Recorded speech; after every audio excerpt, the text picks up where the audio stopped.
Happy Sunday, everybody. Welcome in.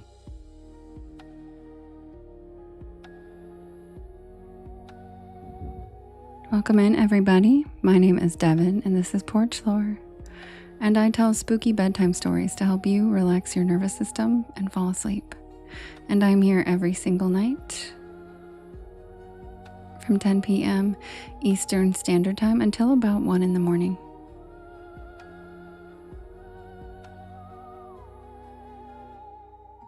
I do write and record all of these stories myself, and you can listen to them whenever you would like. Oh my God, that's so cute. Thank you. Thanks, Tater Tot. And you can listen to them whenever you would like on my YT channel, as well as all of the podcast streaming sites. What kind of itis do you have, Skrilla? Hi, Lady Rose. Hi, Justin. Hi, Mace. Hi, Skrilla. Hi, Viola. Hi, Ivan. Hi, Robin. Oh, thanks, Robin. That's so cute. Hi, Raven. Hi, Rich.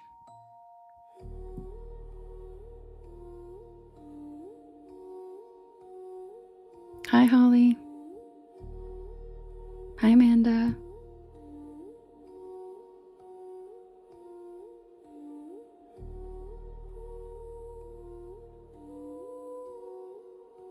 Hi, Jennifer. Welcome in, everybody.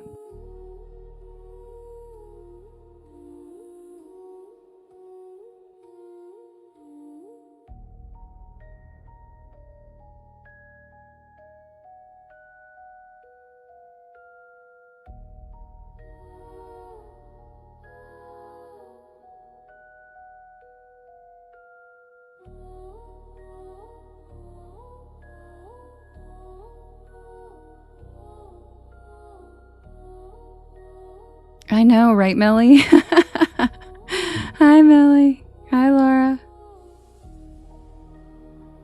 Hi, Deborah. Thank you for the pumpkin carriage, Robin.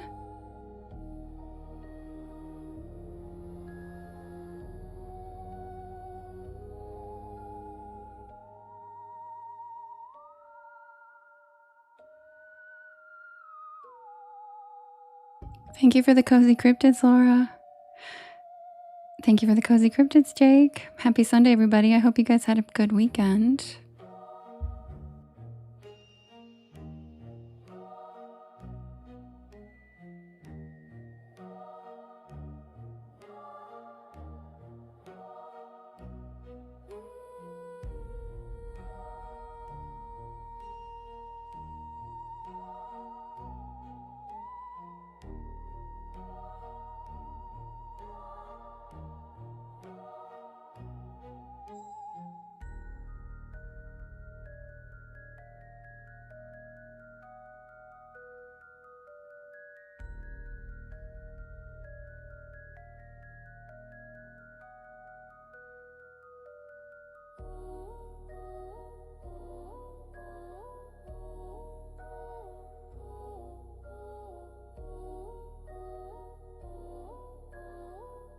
Thank you for the follow, Timmy. Welcome to the porch. Wee! Thanks, Ollie. I love that little guy. He's so cute. Jennifer, thanks for the cozy cryptids. Justin, thanks for the popular.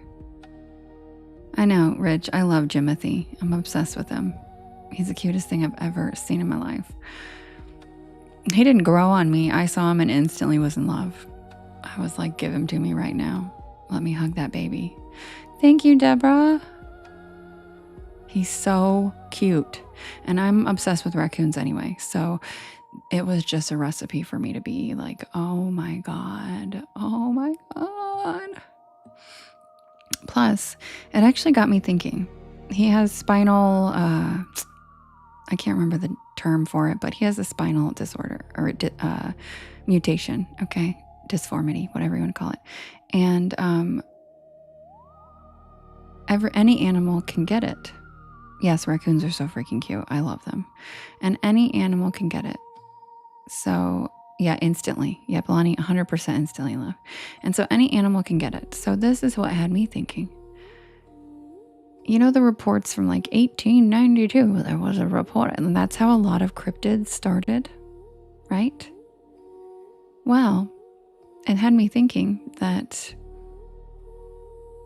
it wouldn't be very far-fetched for something like, I don't know, the chupacabra and a few others to have possibly been like a coyote with a spinal whatever, or a bear even with a spinal, or a wolf, yeah.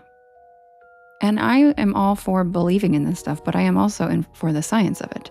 I would like to prove these things exist. And it's interesting to think that a lot of the reports of the original, founding reports of cryptids were a long time ago, before we probably even knew about that spinal disorder. And people probably just saw this freak ass thing hunched over, crawling across the road. And even in modern day, I saw several people post, "Oh my God, what did I just see? Is this a cryptid?" Their immediate thought, even in today's world, their brains were like, so can you imagine someone from the 1800s seeing something like that? Oh yeah, it'd be a fucking monster. So it got me thinking that maybe, you know what I mean? But maybe there's something to that. And they were just creatures that had mutations or disformities that spina bifida. Yep, bifida. That's exactly it, Monica. Yep. So I'm thinking maybe that's just something to ponder when Jimothy came around. It made me wonder, because a lot of people were calling him a little cryptid, and I was like, God, he's so cute. But then I was like, if mutated little cuties are cryptids, then that has me thinking a little bit, because he does look like a little monster, and that's what makes him 5,000 times cuter. Oh my God, I love his little hunchback. And he gets around so well, and he acts like he doesn't even he doesn't care. But I did notice he's always alone, which I don't even want to think about it. I don't even want to think about it, to be honest, because raccoons usually travel together. So I'm not even going to think about the fact that he's always alone.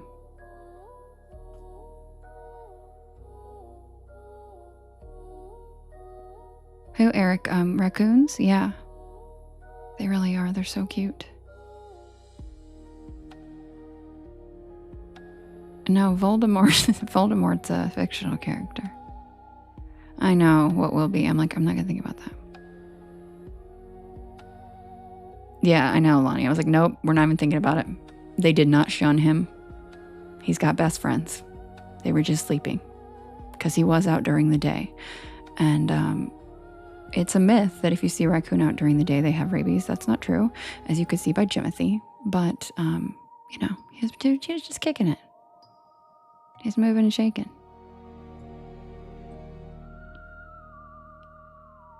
I know, Lonnie, I know. I actually have a rule in my life. There's two things that aren't supposed to be mentioned. I'm not going to mention either of them, but one of them is a Disney movie from our childhood that I can't even think about, or it makes me want to, I can't. So, yeah, the movie Who Shall Not Be Named, and the delicious flavor I'm obsessed with that shall not be named. Hi, Ryan, welcome in. All right, guys, feel free to write your story requests in all capital letters. No, it's not Pinocchio. In all capital letters. Exactly, Alley Cat. Exactly. Hey, Alley Cat, I miss you. How you doing, cutie? Yeah, write your story requests in all capital letters, and I will get them out. No, it's not Pocahontas. I love Pocahontas. Everybody already knows that's my favorite. Even though my mom petitioned to Disney, but it was still my favorite.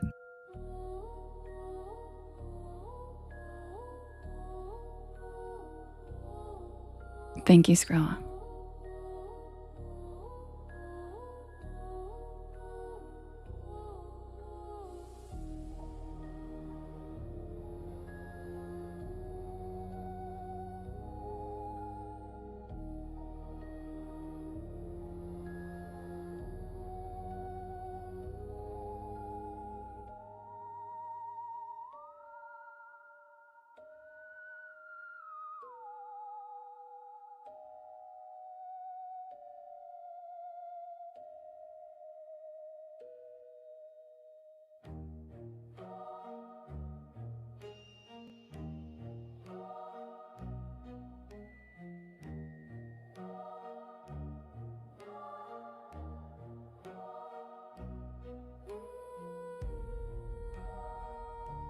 Look at Eric using the story title list.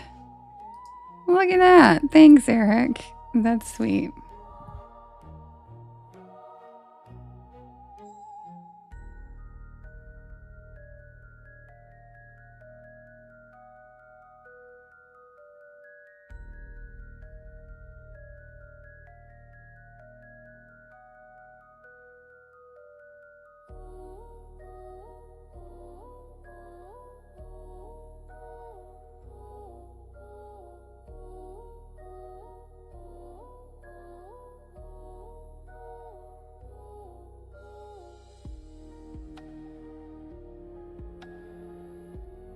Robin, what was the kangaroo? Feel free to share it with me if it was cute. Yes, Lonnie, metaphysically we're with them, exactly.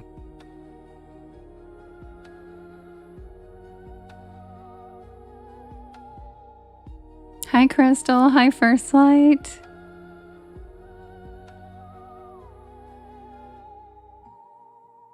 Oh my gosh. Hi. My tree crew. Hey, is it John? Hi. Hello. Guys, remember I told you that I had all my trees taken care of because that limb fell and almost hit the house. He just came in to say hi. Hi. Mike. Okay. Hi, Mike. There's a John too, right? Am I just making that up? I could just be making that up.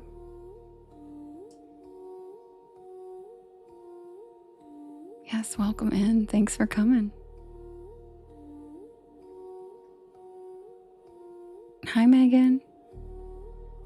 All right, guys, I am going to take your story requests and I'm going to write them in the first poll and then we'll vote on the first story. John and Dan. That's what I thought. Okay, so I knew there was a John. Welcome in, Mike. Thanks for coming. All right, guys. Hi, Lily. I will set up the first poll for us to vote and then I'll be right back. Feel free to hit that share arrow in the bottom right-hand corner. Oh my God, look at the puppy. Thanks, Robin. Feel free to hit that share arrow in the bottom right-hand corner. There is a little yellow circle with two arrows chasing each other that says repost. And that puts my live into your friends' FYPs. And it helps us grow this beautiful porch. And if you're new here, welcome in. My name is Devin, and this is Porch Lore. And I tell spooky bedtime stories to help you relax your nervous system and fall asleep. And I'm here every single night at 10 p.m. Eastern Standard Time until about 1 in the morning. Grab a beanbag chair, grab a hammock, check out the shooting stars, sit back and relax, and I will be right back with the first poll for us to vote for the first story. Happy Sunday.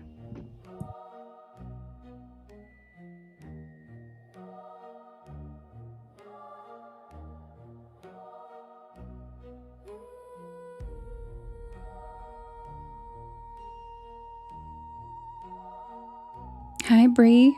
Hi, Mina. Hi, Sunfire. Welcome to the porch, guys. Thanks for the follow.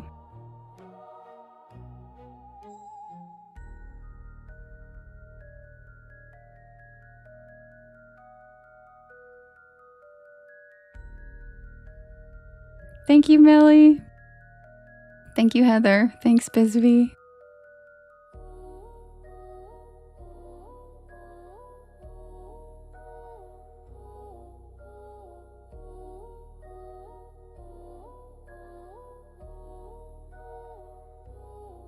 Also, just a reminder that it is Silly Story Title Sunday.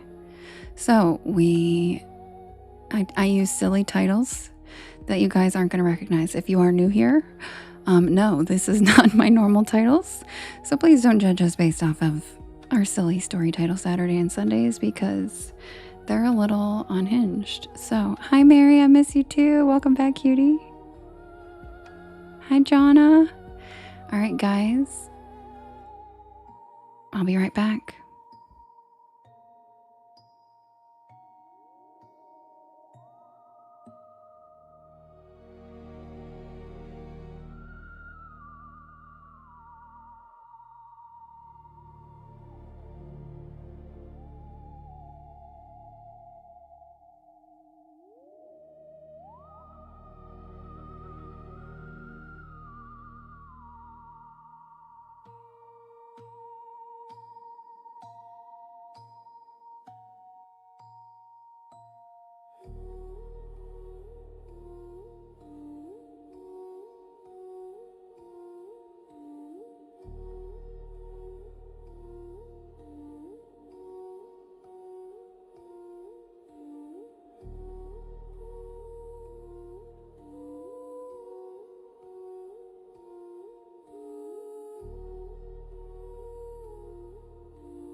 Okay, guys, the first poll is ready. I tried here, okay. Okay, Robert, you're the only one that seems to have that problem. Hi, Dark. Okay, so it's Silly Story Title Sunday. And we have Choo Choo Motherfuckers. We have Where's a Lumberjack When You Need One? Hi, Margaret. We have Here's a Tissue for My Haters. We have Oh Lord, She's Coming. And we have Big Mistake, Buddy. So again, we have Choo Choo Motherfuckers. Where's a lumberjack when you need one? Here's a tissue for my haters. Oh Lord, she coming. And Big Mistake, Buddy. All right, you can vote in the blue box in the top left-hand corner. And you can vote, hi Misty, up to 50 times. And you can vote for more than one story. Who's it gonna be?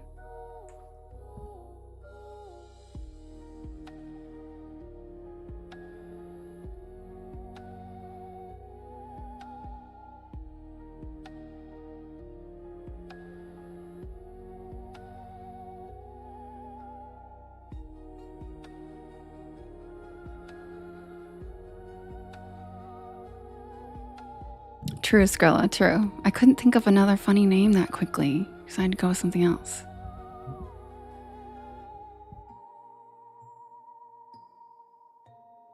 Thanks, Dusty.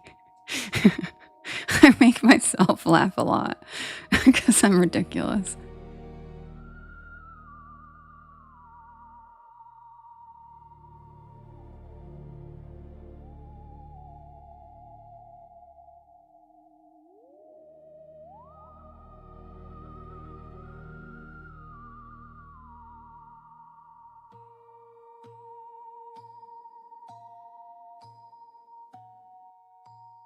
Thanks, Alley Cat.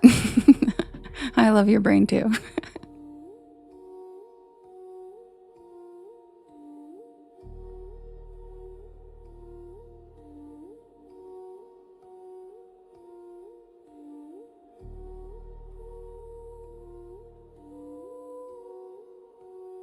And thank you to everybody reposting, sharing your stories, and tapping. It helps get us pushed out. Thank you so much.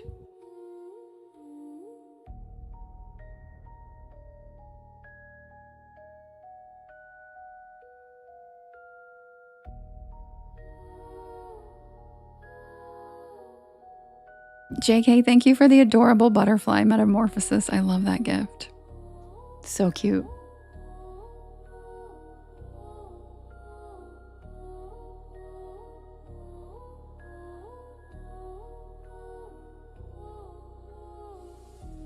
You're right, she sure did ruin it. Just kidding. All right, guys, the winner is... Oh Lord, she coming.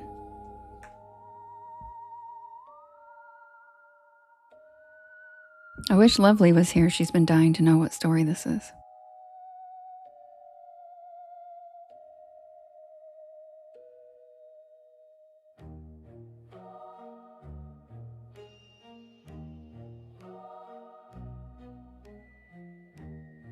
I took it from, you guys know the meme that was like a scale of cat, how fat your cat is. Do you got any cat owners know what I'm talking about? It was like a funny meme that was like a scale of how fat your cat is. And it showed like the different fat cat sizes. Hi, Samantha. Welcome in. Welcome to the porch. And the biggest fat cat size was, oh Lord, he coming. And I thought it was so funny. I never forgot it. And so my brain just pulled that out of nowhere when I was trying to think of a name of the story title last night. So I was like, oh Lord, she coming. You remember seeing that too, Joe Tanya? Yeah. It was circulated among cat communities. How about what, Skrilla? Merlin? I don't know what category Merlin would be in. Chunky little corgi. Yes, Glossette, you can always put in recommendations or requests. Just do them in all caps so I know it's a story request. Hi, Wookie. All right, guys, the winner is... Yes, everybody welcome Samantha. She's new here. All right, guys, I will be right back with... Oh, Lord, she coming. Feel free to invite Lovely so she doesn't miss it and figures out what it is.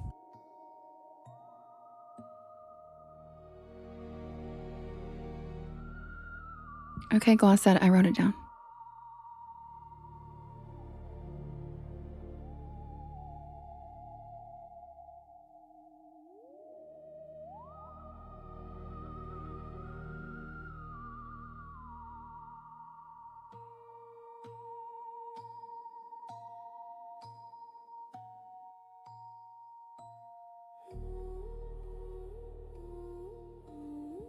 Oh, it was... I missed it, I guess. Oh, okay. Yeah, see, I'm not even good at them. I get it now. Skrilla. I get it.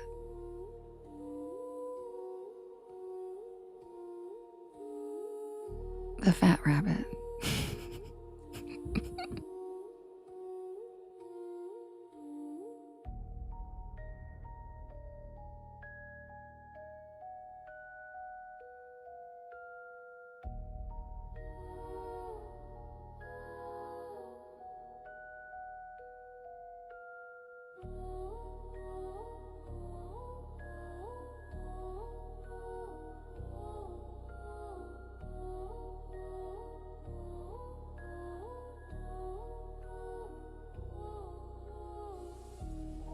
And for those of you who are new, what you're waiting for is I actually stream on 3 platforms, and I do a different background for every story.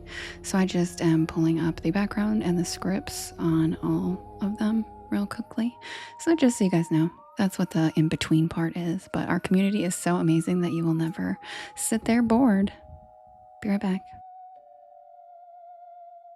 Yeah, where is CJ? He's been MIA for a week. Did something happen again? Justin? Because we need to come back.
Oh, we had a treasure box and I missed it. Oh my gosh. How did I not even notice?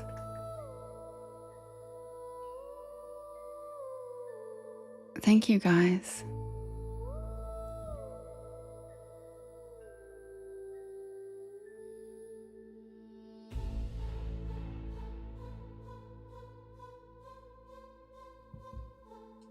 No, yeah, Justin doesn't know anything. I was just more joking because Justin and him are close friends.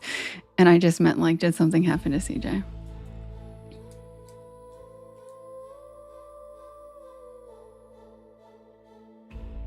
Skrilla, it's a long story last time. Last time he didn't mean to offend somebody and he did. And it was somebody that didn't handle it well. And I was like, no. People are allowed to make mistakes on the porch as long as they communicate. And I told him to come back, and he did, and it was fine. So I'm hoping that he will... He's just probably been honestly partying for the World Cup. You know what I mean? And by the way, guys, here it is. Oh Lord, she coming.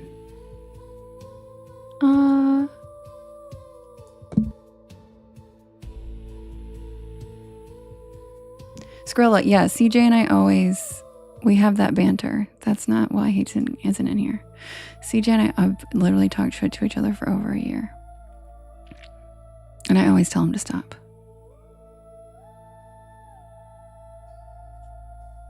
Like, he literally used to get muted by Michaela, one of my old mods.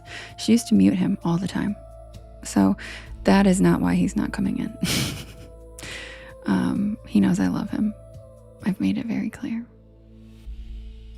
Yeah, we were just wondering where CJ's been, but he's probably just been partying for the Super Bowl.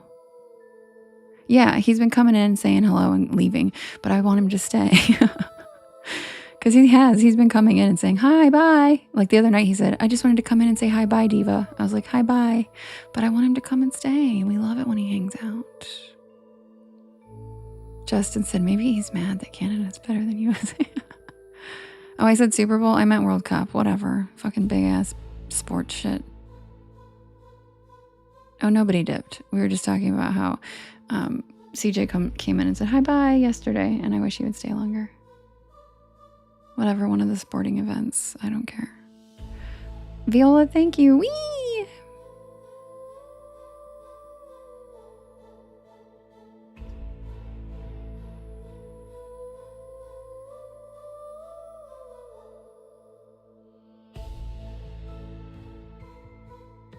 Yes, the Super Cup. Rich said I heard it, but wasn't going to say anything. You guys can make fun of me. You guys can call me out about that shit. I don't care. I'm all for teasing. Especially when I misspeak, because I'd rather know I did it. I didn't even realize I did it till he just said something. Because I was a reporter for the Super Bowl, and that's the only sporting event I ever covered. So my brain is immediately used to talking about Super Bowl with my microphones on. Because that's the only thing I've ever literally talked about in sports. Just thanks. Wee!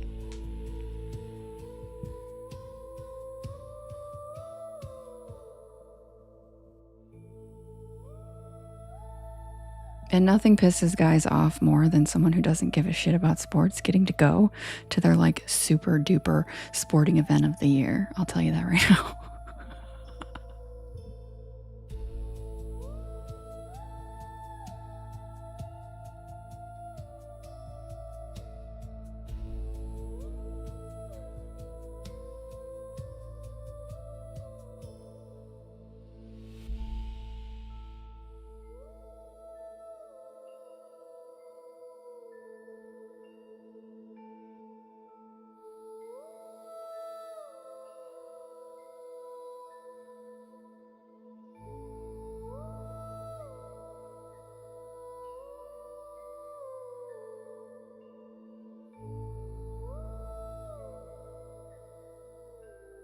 Exactly, Rochelle. Same thing.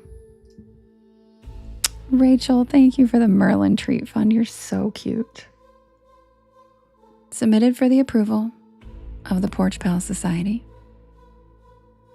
This is the tale of Spearfinger.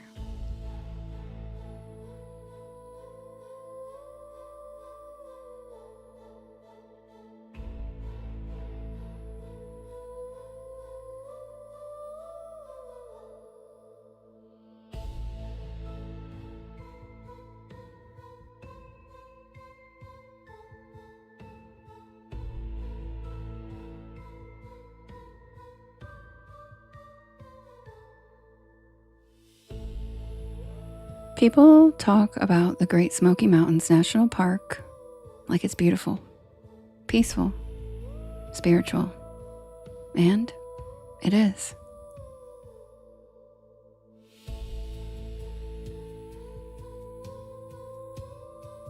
But there's another side to those mountains that locals don't always discuss openly. Thank you, Mama Saurus. Thank you, Joe Tanya.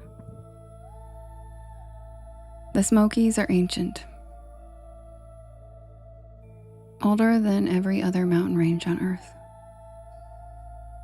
And there are places deep in those forests where the air feels heavy in a way that's difficult to explain.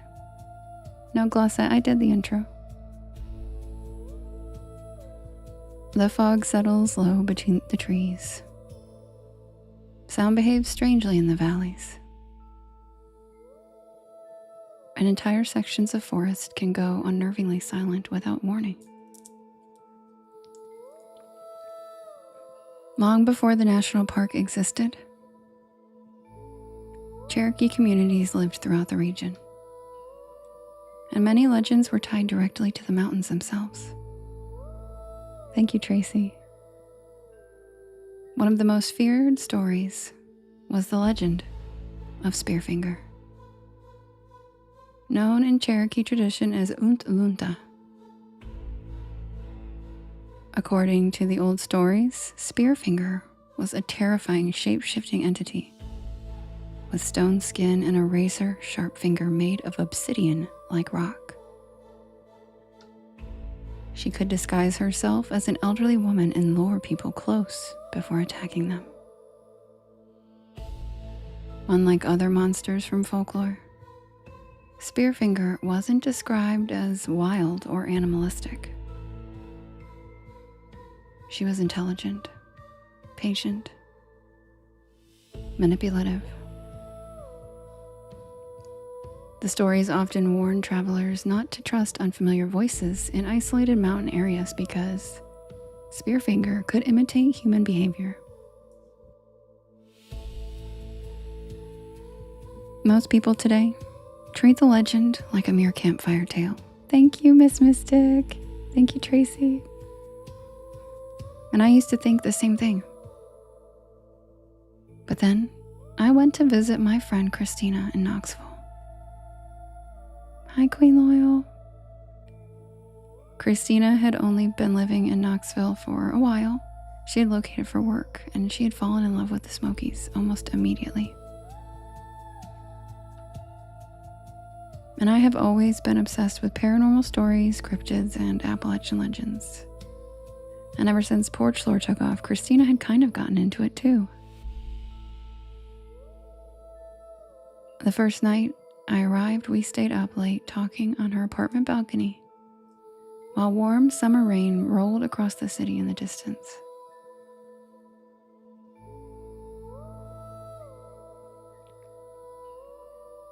Megan.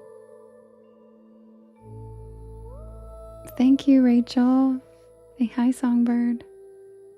The mountains were barely visible beneath thick layers of fog and cloud cover. And Christina told me that she had found a secluded hiking trail online that supposedly led to an old abandoned settlement hidden deep in the Smokies. Hardly any tourists, no crowded overlooks, just forest and ruins.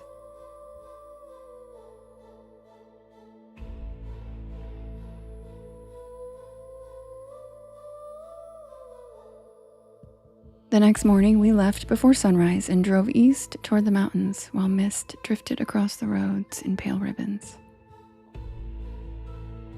The closer we got to the national park, the more isolated everything became. Gas stations disappeared and cell service weakened. And dense forest crowded both sides of the road until it felt like the mountains were swallowing us whole.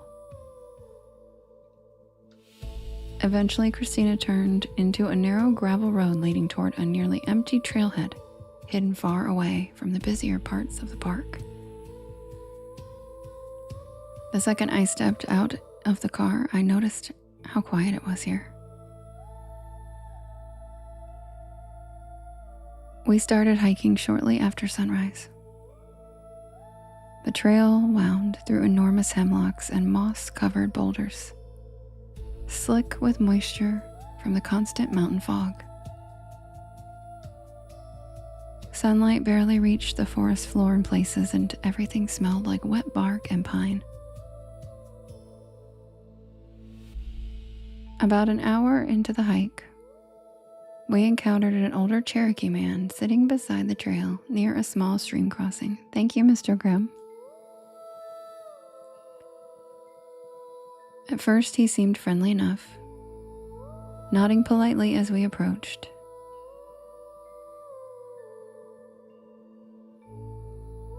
But then his expression changed to concern, and he asked if we planned on continuing deeper into the trail past the old settlement ruins. Christina explained that we did.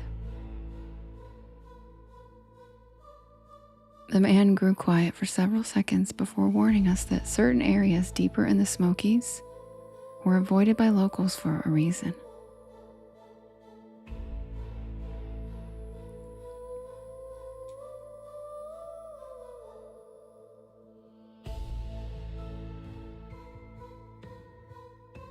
He spoke carefully, almost reluctantly, and eventually he mentioned Spearfinger by name.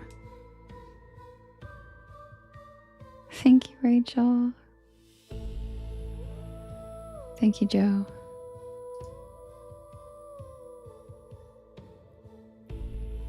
Even hearing her name out there beneath those trees made my stomach turn. And then the man explained that the stories about Spearfinger were never intended as entertainment. Mr. Grimm, thank you for your first gift. Christina's here, you guys. Christina in the story. She's here. According to him, the old legends existed because people had encountered something dangerous in those mountains long ago. He specifically warned us about hearing voices in isolated parts of the forest. And then he told us if the forest ever became completely silent, we needed to leave immediately.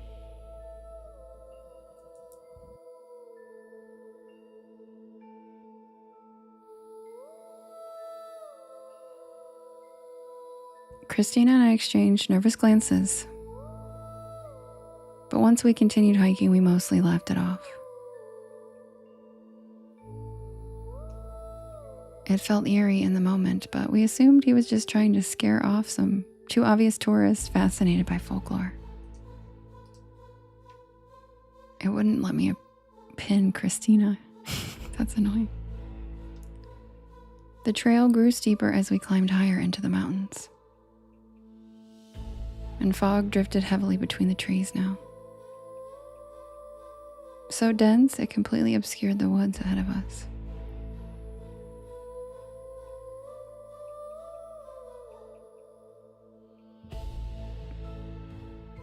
Eventually, we came across the remains of several collapsed cabins hidden deep in the forest.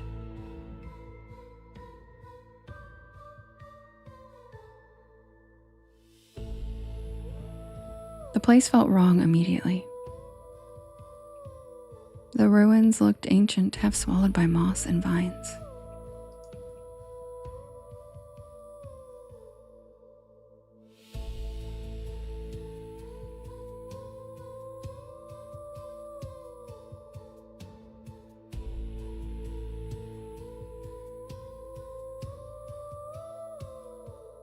Rotting wood sank into the earth while crooked stone chimneys rose between the trees like gravestones.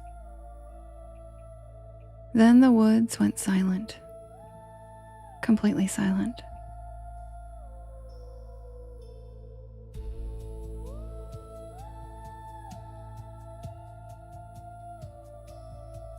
There were no birds, no insects, nothing. Christina noticed it too. Before either of us could say anything, we heard footsteps somewhere behind us.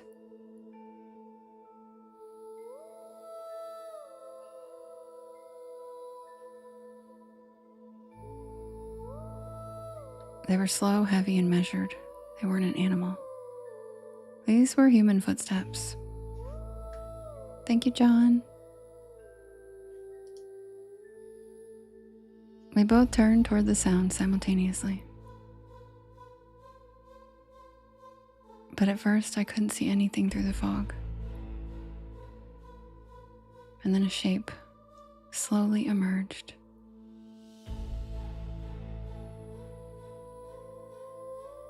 An old woman stood motionless in the forest, maybe 30 feet away.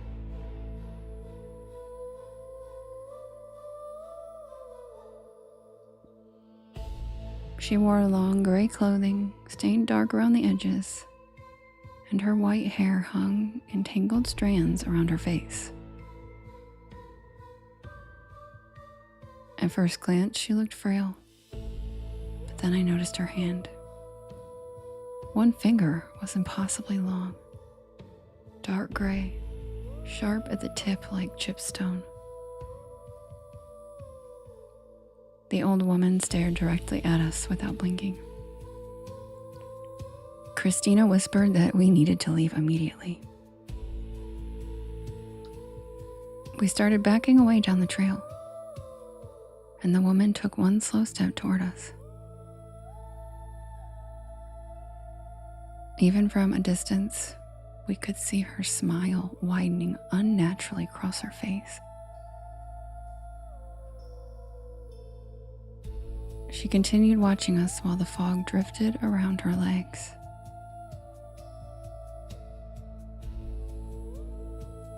And then I heard something that made my blood run cold. My own name, softly spoken from somewhere deeper in the woods behind us. I spun around instinctively, but nobody was there. And then when I looked back toward the woman, she had moved a lot closer without making any sound.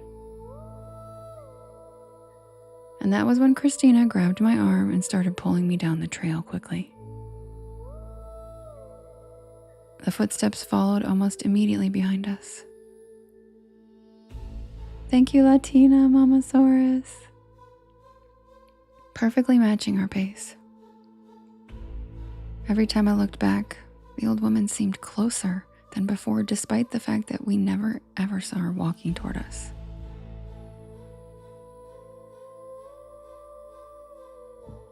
The fog thickened rapidly until the trail became barely visible ahead. Then the voice came again. Thank you, Mamasaurus. This time directly beside me. It was my name whispered softly from somewhere just beyond the trees.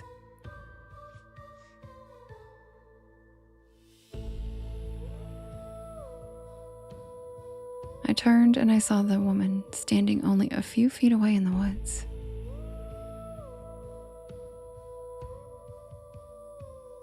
That's impossible. There's no way she could have reached us that quickly.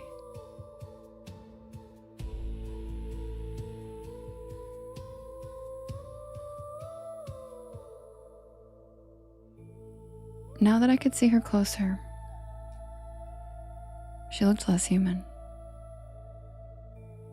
Her silver gray eyes reflected light strangely, and beneath her thin skin there was subtle movement shifting across her face and neck like stone scraping against stone. Christina screamed, and that was all it took for both of us to panic completely, and we ran. Branches whipped against our faces as we sprinted down the mountain trail through dense fog. Somewhere behind us, something crashed violently through the woods. At one point, I looked back, and I immediately regretted it. The old woman was on all fours, moving through the forest at a horrifying speed, her limbs bending at unnatural angles, while her long stone finger dragged against the rocks with a metallic scraping sound. Oh Lord, she's coming. That's why I called it that. The image still shows up in my nightmares sometimes. We finally saw the parking area up ahead through the fog and sprinted toward the car as fast as we could.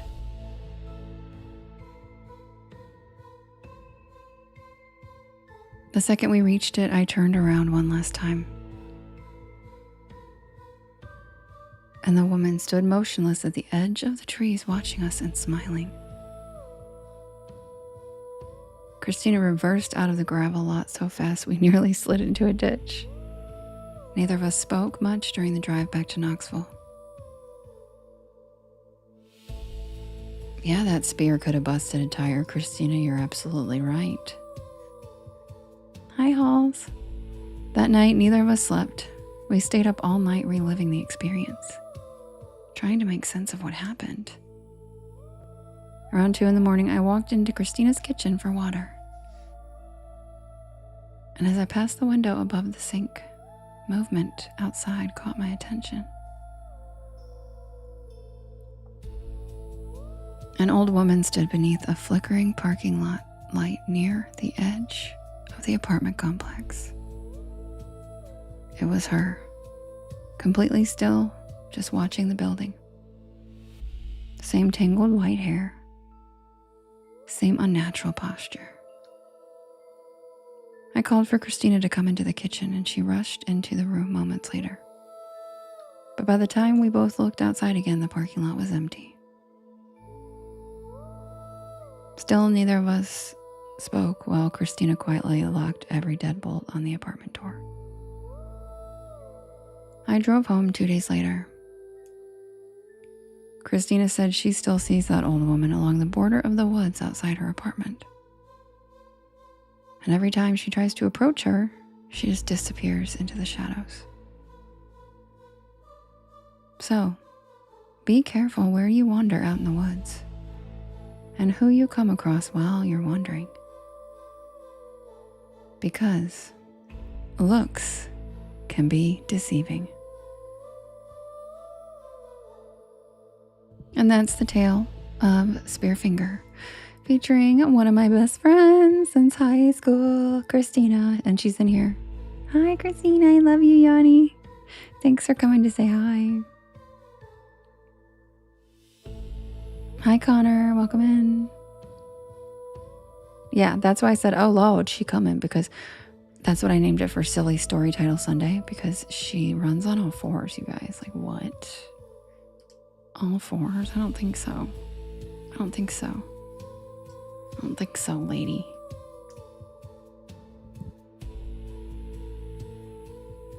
Thank you, Tequila.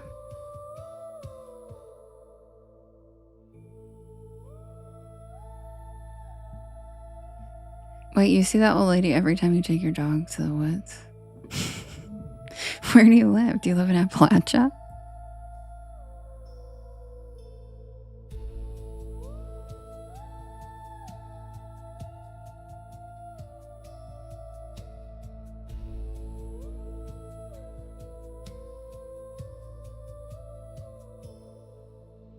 Thank you, Julie.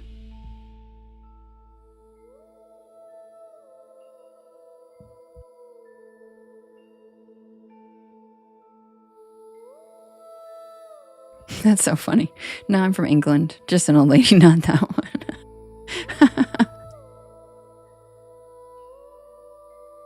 Hi, Antiana. All right, guys, welcome in. If you're new here, my name is Devin, and this is Porch Lore. And I tell spooky bedtime stories to help you relax your nervous system and fall asleep. Thank you, Leo and Lucy. Thank you, Antiana. And I'm here every single night at 10 p.m. Eastern Standard Time until about 1 in the morning. Hi, Sherelle. I do write and record all of these stories myself. And if you want to listen to them when I'm not live, they are all available on my YT channel, as well as all of the podcast streaming sites. Just look for Porch Lore, and you will find me. I also have all of the links in my bio. On top of that, really, Country Kid? Oh my gosh, how cute. I need to find those. Also, I do premiere a new story every Monday, which is tomorrow, live on my YT at 7 p.m. Eastern Standard Time. So if you'd like to join us over there live, it's a lot of fun. Oh, that's so cute. I love that. I love that you got her one.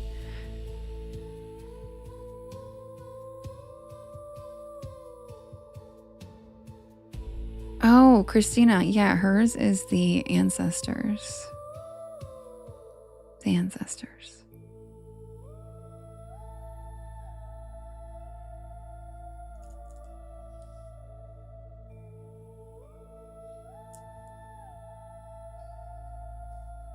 Oh, you did? You did? I love that. Yeah, I don't know if you've heard that one, Christina. That one actually has become more popular. People have asked for it more often. Solange, you did. I'm glad it helped. So yeah, guys, you can join us tomorrow for the new story at 7 p.m. Eastern Standard Time. Live over there on my YT, and then I'll be back over here at 10. You did. You woke up at 5 and it was still playing. Good. The story tomorrow is a secret, Yanni, but I can tell you later. But I don't reveal it ahead of time. It's a surprise. But it's a spooky one. It's a spooky one. Void and Cosmic Lovely, thank you for the follow. Welcome to the porch. She said spill the frijoles. I love you, Yanni. By the way, when I say Yanni, I'm talking to Christina. We've known each other since we were 14. So I have a little nickname for her, and I can't stop saying it because I've been calling her that my whole life. So, yeah, if you hear me say Yanni, that's who I'm talking to. Yeah, it's a fun surprise. All right, you guys, I will be right back with the next poll for us to vote for the next story. Happy Sunday. Also, if you guys could do me a favor while I am setting up the next poll. Yeah, not the pianist. Thank you, user. If you hit the share arrow in the bottom right-hand corner, there is a yellow circle with 2 arrows chasing each other that says repost. And that puts my live into your friends' FYPs and helps us grow our beautiful porch. You know what? Yeah, I already told them that I'm going to Tennessee for your wedding. Because it's the same weekend as the Mothman Festival. And we had all planned a Porch Pal meetup at the Mothman Festival. Like last year. And I obviously didn't know the date of your wedding yet. And so I was like, guys, I can't do the Mothman Festival this year. So yeah, that would be fun. Porch Pal stream from her wedding. Yeah, John, I always read them. Yeah.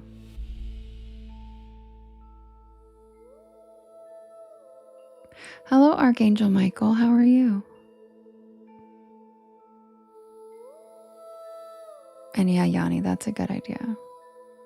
Be like, guys, here's Christina. And then you know who's going to show up to Christina's wedding? Spearfinger. She's going to be like, sup, bitch? With her huge ass finger. But she's going to be wearing a nice dress.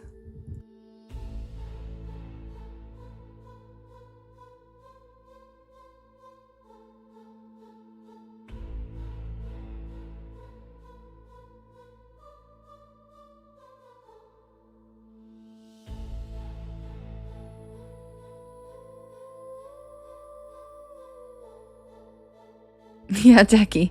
Yeah, she'll be the ring bearer. And she'll hold it on her creepy huge finger.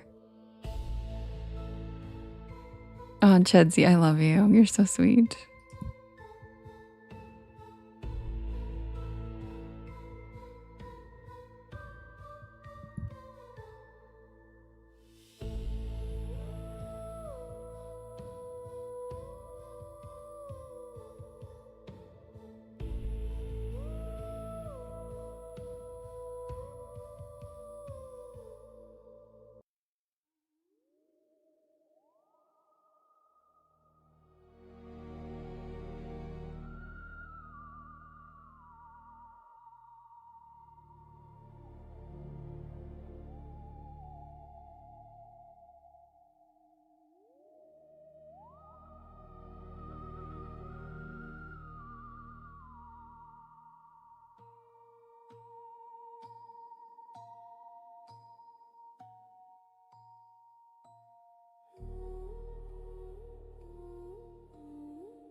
Okay, you guys.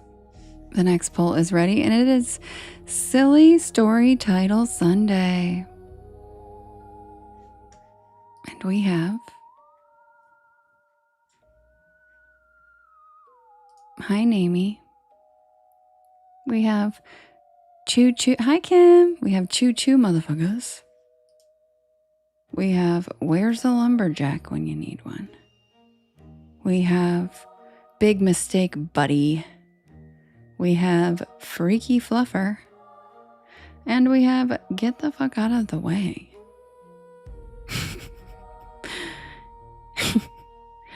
There we go. Who's it gonna be? You can vote in the top left-hand corner. There's a blue box. And it is Spooky Story Title Sunday.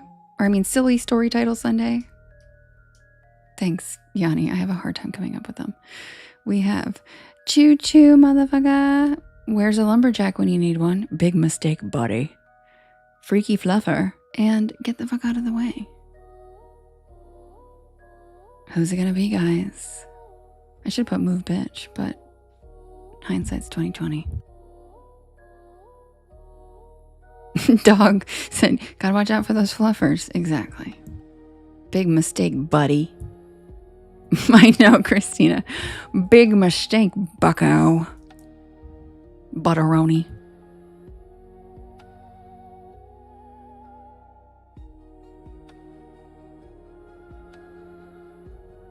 Christina, I haven't told you about the exciting news about the Tennessee cabin that the lovely country kid is talking to you right now.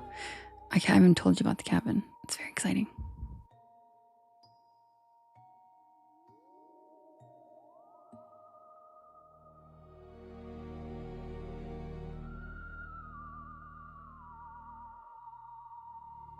Oh, they're neck and neck. Get the fuck out of the way. And Freaky Fluffer. Oh, not anymore.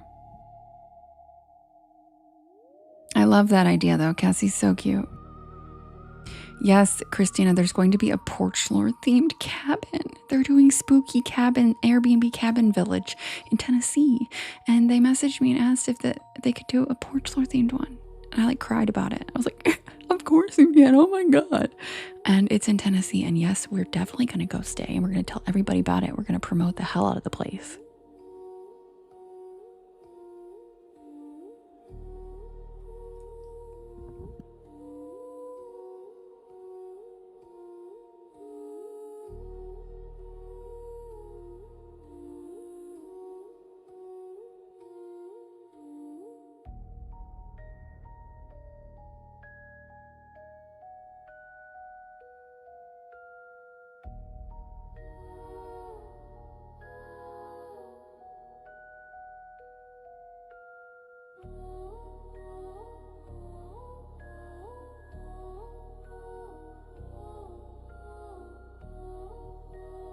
You got your parents hooked on my stories? I love that. It makes me so happy. Makes my heart so happy. Yes, Christina, I can't wait. You're in Tennessee too, Ellie? Yes. Ask Country Kid. He is located in that part of Tennessee. I'm not exactly sure which part. It's near, I think it's still Eastern Tennessee, right? Oh yeah, don't worry, you guys. Once it happens, I'm going to be promoting the shit out of it.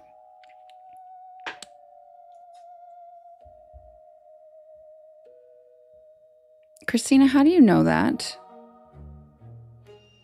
Christina, how do you know that? And how do I not? Well, because I've never been a corn girl. And by corn, I mean the one that starts with P. She just texted me and informed me what a fluffer really is. And I didn't know that because I don't like corn. I think it's ewy. And not because I'm a prude, because I think it's the cringiest people and they're not even good at it. And it's like tragic to watch. But anyway, so Christina just texted me and let me know. Thanks, guys. Thanks. You know what I thought a fluffer was? I'll show you guys, because this is what I call floofy fluffers all the time, okay? And thank you, Christina, for looking out for me. I love you so much. You're the best. That's a best friend. That's a best friend. She just texted me and was like, girl, I know that you did not mean to. No, I didn't know what a fluffer is. I'm not into corn. I'm not a sicko. Like, why would I know what that is? Why would I know what that is? Like, I have no instance where I need to keep a Dick's Heart in between shots. The goal is usually for me to finish that job, not keep it in between shots. So I would know what a fluffer is. So, and again, I am not a corn girl, and not due to prudeness, due to the fact that I honestly think I'm better, and I think it's cringy to watch. It's like, tragic. Eric said I thought it was a fart expert.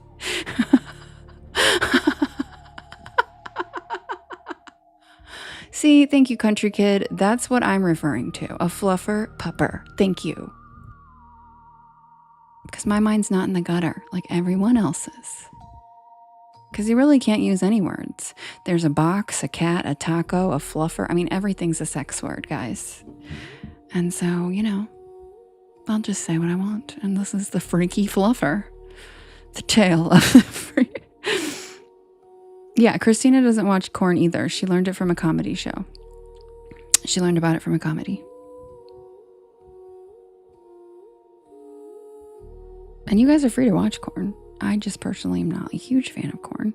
I've always just thought they look kind of cringy. But Christina learned it from a comedy show.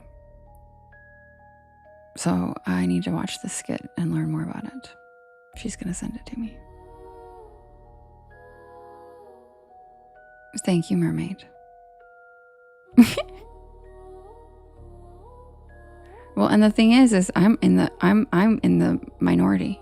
Every single one of you guys knew about this, except for like 2. Literally, every single one of you guys is like,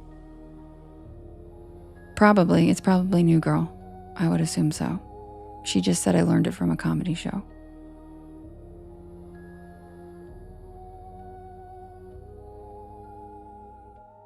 I know what a blimpkin is, though, and I bet a lot of you guys don't. Oh! Okay, the winner is the freaky fluffer. I'll be right back.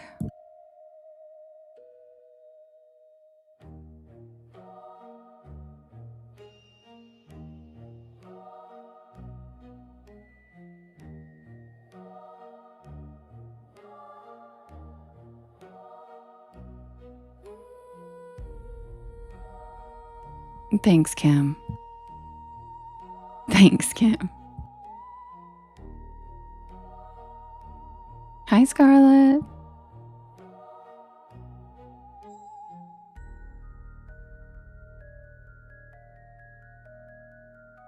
This is why I ask you guys to help me with the silly titles, because then maybe I wouldn't use words that I didn't know everybody. Because again, remember you guys, I have Puritan slang.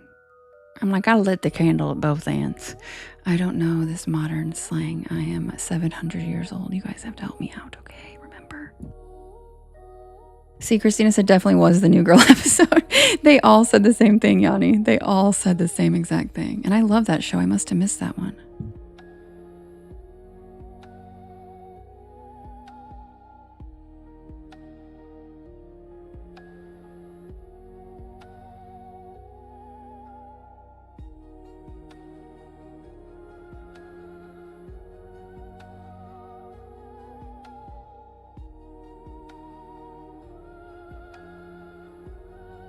Yeah, well, lovely. Most people voted for Mr. Poopy Paws, and they knew it wasn't poop.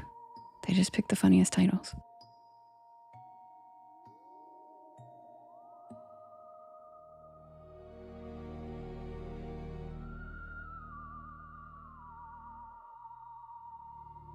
And there's what I thought was a freaky fluffer.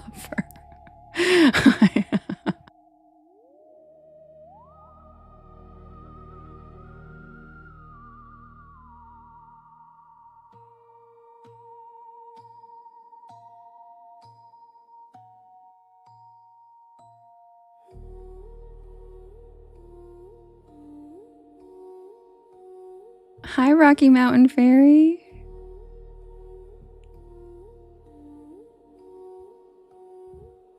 You do? What's your amazing news? Tell me. Oh my gosh, what's your amazing news? Hi, cutie.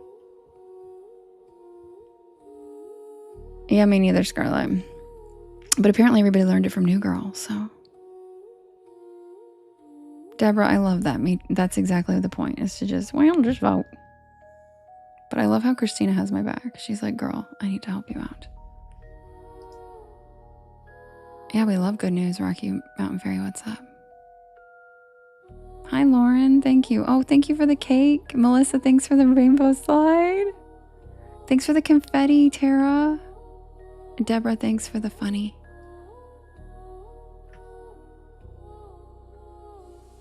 Oh my God. You were cast as Johanna and Sweeney Todd? Oh my God. I'm so proud of you. I'm about to cry. Are you serious?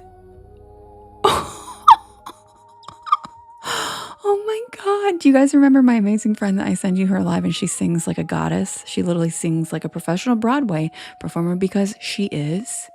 She just, oh my God, girl, she just booked a new show. I'm so proud of you. I'm going to find it and watch it. I know, I'm going to cry. I'm so proud of you. I've been rooting for you, girl. You are just so talented. Oh my God. And if you don't follow her, you guys, please do. She does every Wednesday. She sings her amazing voice live. And she's just a goddess and a cute little fairy. And I'm like literally beaming right now. I'm like so excited. Yeah, where is it going to be, Rocky Mountain? Like, where can we see the play? She is great, right, Justin? She's incredible. She's the cutest thing. And she's funny like me. She has like a little potty mouth. And she's very much like a guy's girl, too. The Demon Barber of Fleet Street. That's so exciting.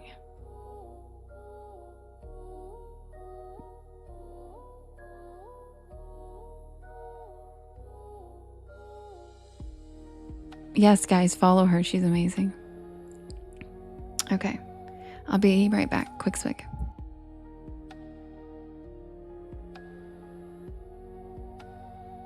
I'm going to find out where the show is. I can't wait to see it.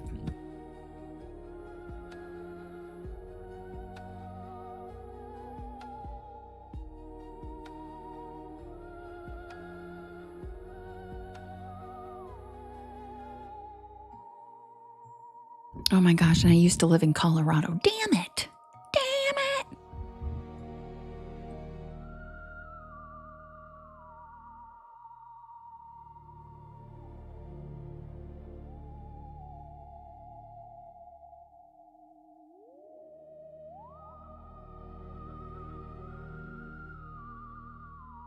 I'm so proud of you. I'm so proud of you.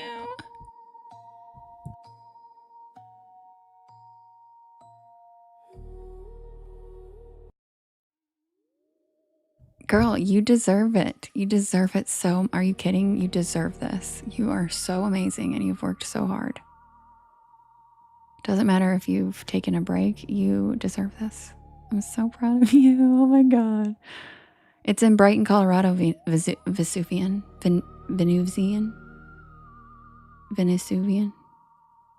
You're from Venus, right? Venusian. I don't know why I struggled saying that so much. Venusian. Hi, Voodoo Daddy. Yes, we're all so proud of you, Rocky Mountain Fairy. We need to all I wish we could virtually watch or something. Oh my God. Okay, she posted an announcement on her page so we can look at it.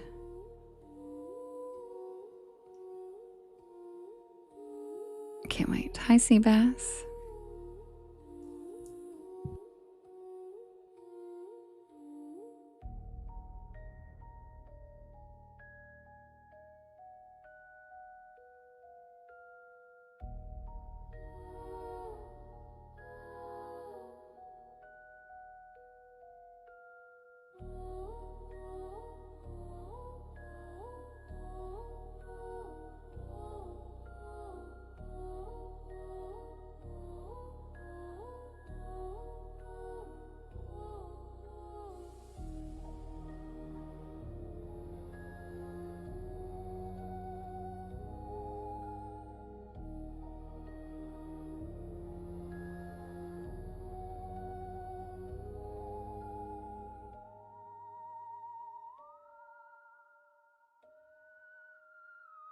Oh my God, Leslie, your air conditioning went out in Mississippi. Girl, are you okay?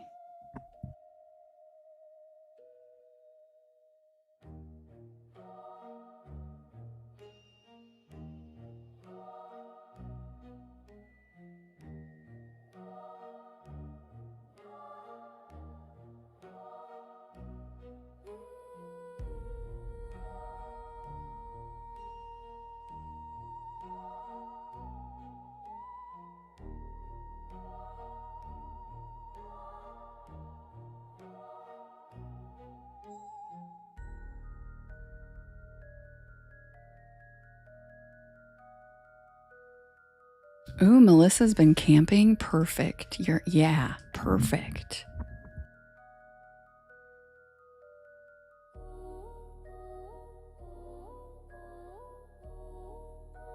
Yes, Anna, I hope they can get it figured out. Okay, Smacks, what is it?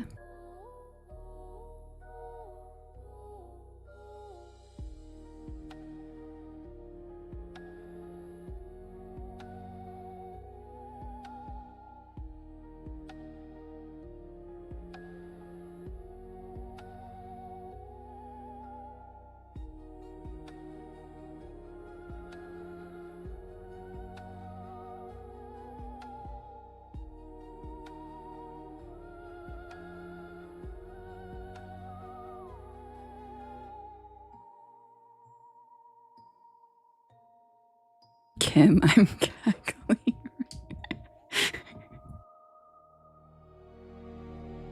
Oh, that's amazing, Smacks. Congrats.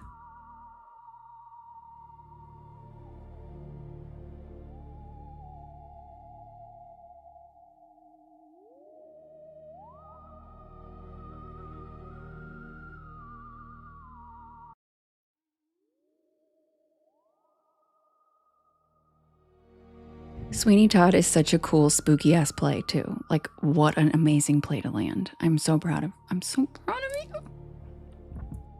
Like, it's not just a play, it's a spooky play. And yes, Lauren, I do, and thanks. Thank you so much. But they're based off of actual folklore legends, so I don't make up the legends. I just write a story based on experiences other people have already claimed to have.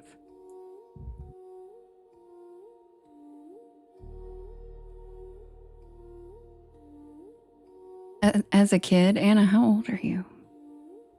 You must be young. Wait, when did that movie come out? As a kid.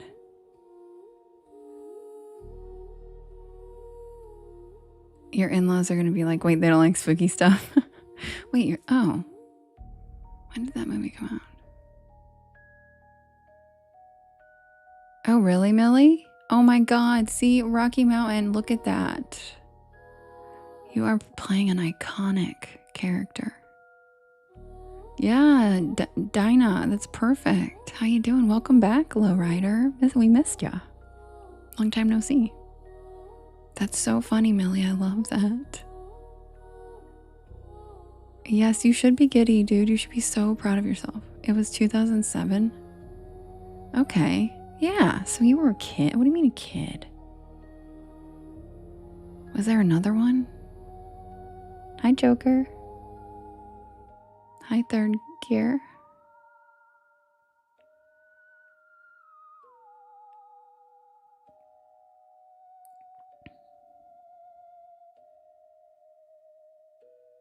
Submitted for the approval of the Porch Pal Society. Oh my God, I cannot wait. Yes, you guys follow her because she sings on her lives every Wednesday. She's incredible. And now she's going to be practicing. Hell yeah. Yeah, I know that's 20 years ago, Seabass, but if she's 37, she still wouldn't have been a kid in 2007. Right? I'm really bad at math, though, so maybe that'd be like just right on the line, right, of being like an adult? Maybe a teen? I don't know.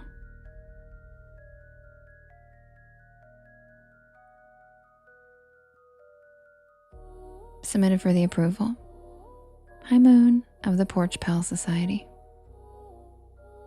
This is the tale the black dog of Hanging Hills.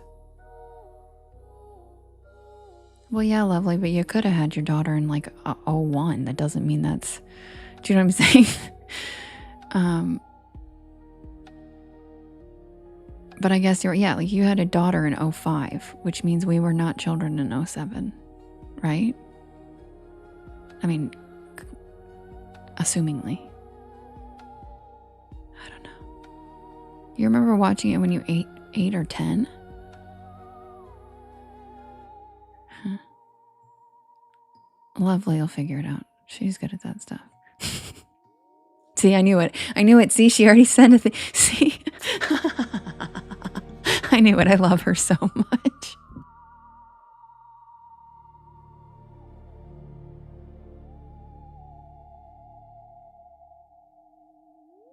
I knew she would. I love Lovely so much because we are very different. And so we complement each other really well. And I'll be like, I don't know. And she's like, well, I calculated it 17 times and I looked it up and I found the address and the social security number and I dug into 25 years of court cases and we found this. And I'm like, good. That's so, like, she's very much needs to get to the bottom of things. And she's very smart. She's just so smart.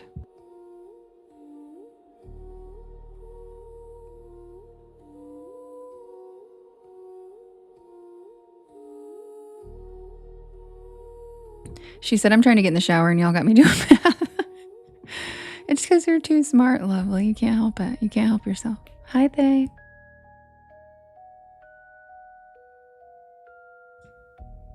I had heard of Hanging Hills, Connecticut long before I ever set foot among their strange basalt cliffs.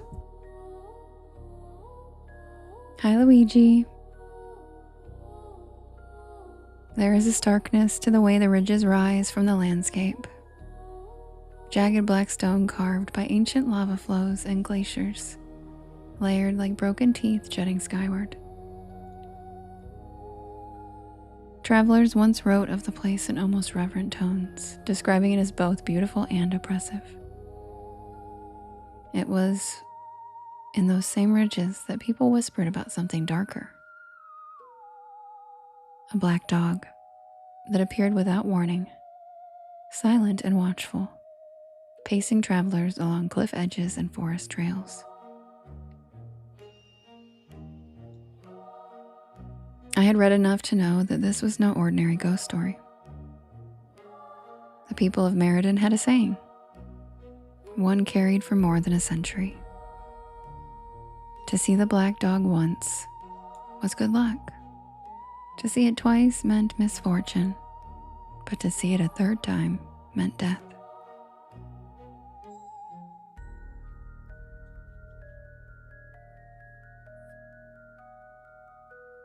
It was not said with a wink or a storyteller's flourish. Thank you, Millie. It was spoken like a warning, heavy with belief. Some accounts call it an omen, others a spectral beast. In 1891, a respected geologist named W.H.C. Pynchon even wrote of his own encounter in the Connecticut Quarterly. He described walking those very ridges and being joined by the black dog. A creature with coal dark fur, no sound of footsteps, and eyes that reflected no light. He admitted that he felt no fear, at least not at first. But Pynchon would later return to those cliffs and never come back.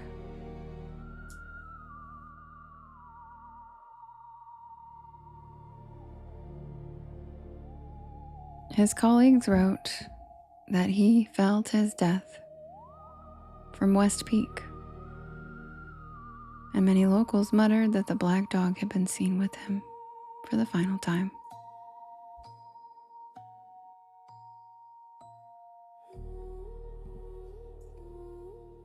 And that was enough to fix Hanging Hills in my imagination. So one winter, when the skies were gray and the ground still hard with ice, I drove to Meriden, Connecticut, to see the cliffs for myself.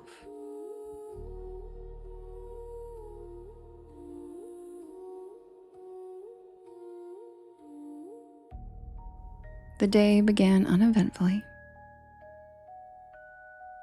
I parked near Hubbard Park, where a frozen pond reflected the ridges like a broken mirror.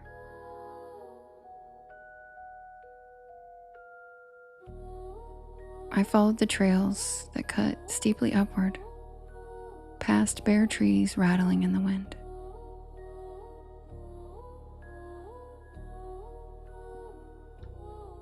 The basalt underfoot was slick with patches of snow, and I could hear my own breath echoing in the stillness.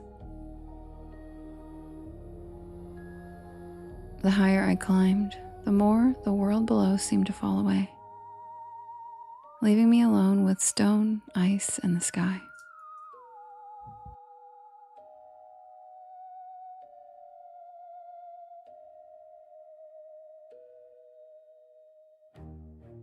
It was on the narrowest part of the ridge that I first noticed it.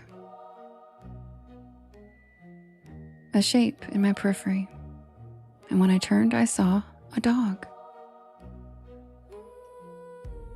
Small and coal black, standing just ahead of me on the trail.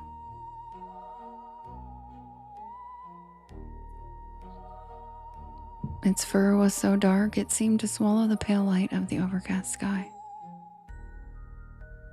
The strangest part was the silence.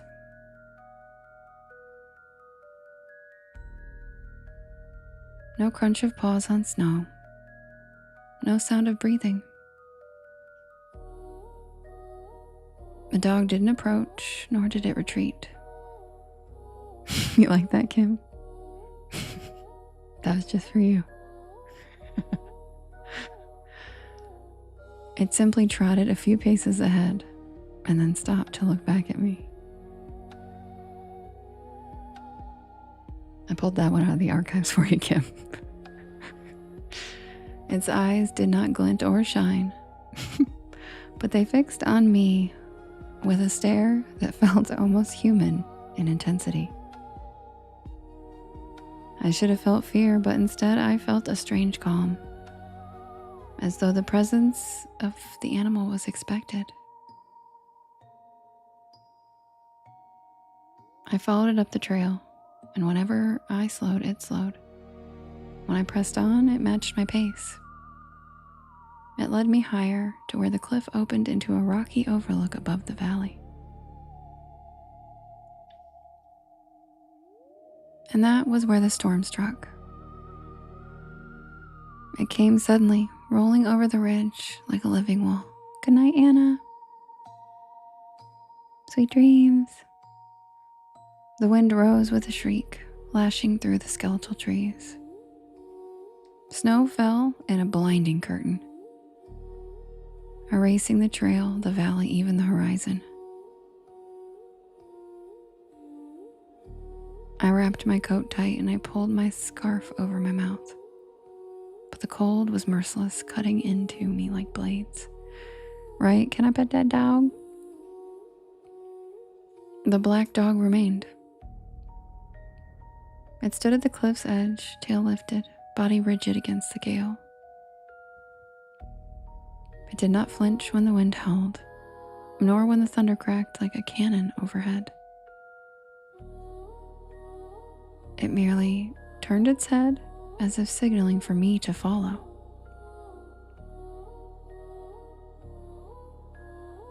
With the storm closing in, I had little choice. I pressed forward, boots slipping on ice, until I reached the dog's side. From there, I saw a narrow path that I hadn't noticed before, dropping sharply down into the rocks. Thank you, Millie. The animal bounded ahead, silent as ever, while I stumbled after it, half blinded by snow. The path twisted downward until we reached the mouth of a cave. I hadn't read of any cave in the Hanging Hills, but there it was, jagged opening in the basalt, dark as a wound in the earth. Thank you, Courtney. The dog slipped inside without hesitation. I hesitated only a moment before ducking in. Thank you, Melissa. Thank you, Angelia. Inside, the storm faded to a muffled roar. The air smelled of damp stone and something older, something metallic and sour. I pulled out my inadequate flashlight and swept its beam across the walls. Basalt glittered with veins of quartz wet with condensation. The floor was uneven, littered with broken rock.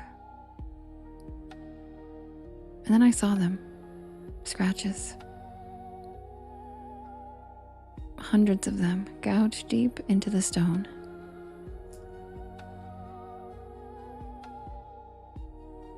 Some were claw marks, long and curved, and much higher than any dog could reach.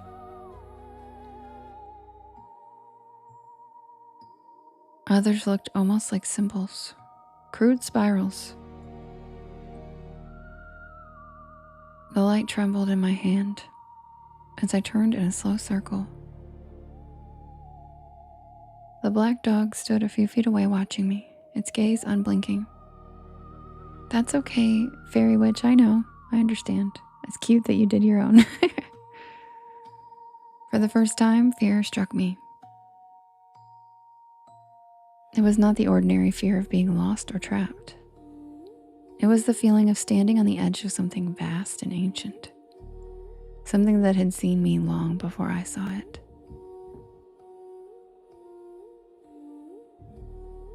Then a sound rose, not from the dog, but from deeper inside the cave.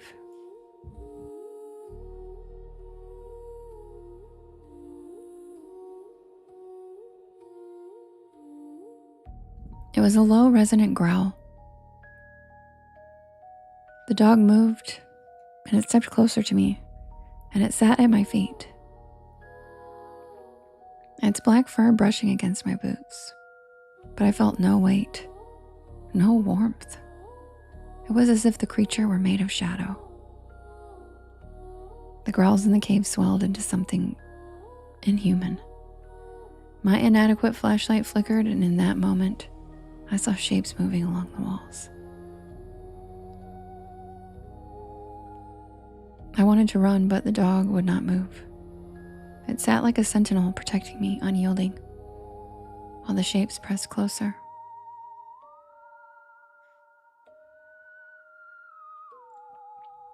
One reached a claw toward me, and the air itself seemed to tear where it pressed. The storm outside gave a sudden, ear-splitting crack of thunder, and the cave shook violently.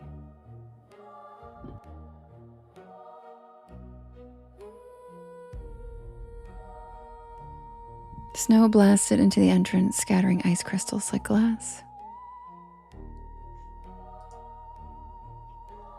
The dog rose and then barked soundlessly as it leapt into the whiteout. I ran right after it.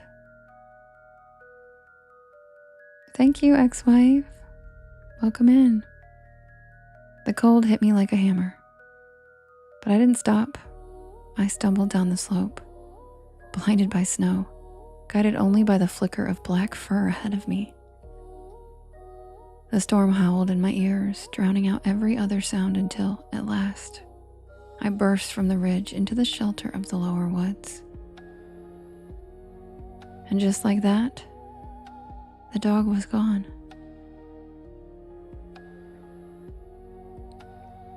I searched, calling into the storm, but nothing answered.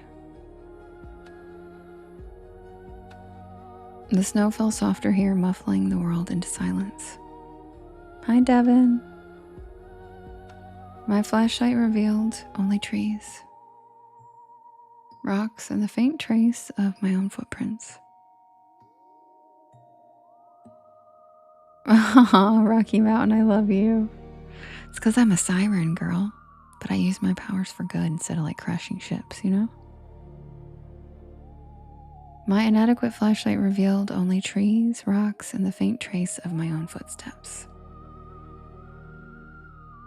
I made it back to my car long after night had fallen, shaking so hard I could barely fit the key in the ignition.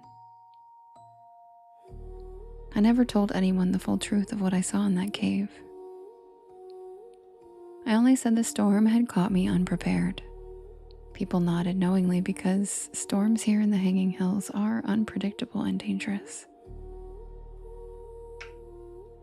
But when I read again about Paishan and the others who died on those cliffs, I wondered. I have now seen the black dog once. I cannot say if it was an omen of good luck or something darker. But I know this. If it appears to me again, I will not follow it a second time.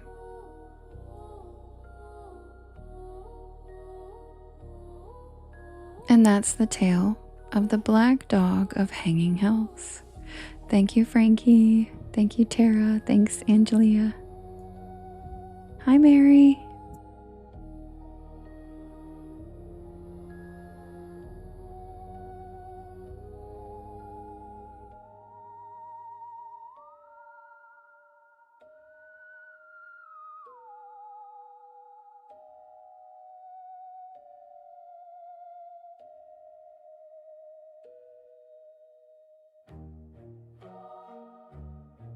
Welcome in, everybody. My name is Devin, and this is Porch Lore. And I tell spooky bedtime stories to help you relax your nervous system and fall asleep. And I am here every single night at 10 p.m. Eastern Standard Time until about 1 in the morning. I do write and record all of these stories myself, and they are available for you to listen to and snooze to whenever you would like on my YT channel, as well as all of the podcast streaming sites. Oh, really? Yeah, I'm glad you liked it. I do have a bedtime stories playlist on my YT channel. If you go to the playlist tab, you can hit shuffle or play all, and you will probably be asleep by the second story, which is what most porch pals can vouch for. And you should be out by the second story. I also premiere a new story every week on Mondays, which is tomorrow at 7 p.m. Eastern Standard Time on my YT channel live. And if you would like to join us for the live premiere and first listen tomorrow, it's a spooky one and it's fun. Yes, the playlist is amazing. See, Cindy says true. Yep, the playlist literally like the second you're like out like a light. Hi, Carrie. So yes, if you'd like to join us tomorrow on YT, at 7 p.m. Eastern Standard Time, I will be doing a live premiere. We do a live chat. It's really fun of the new story. Hi, Andrew.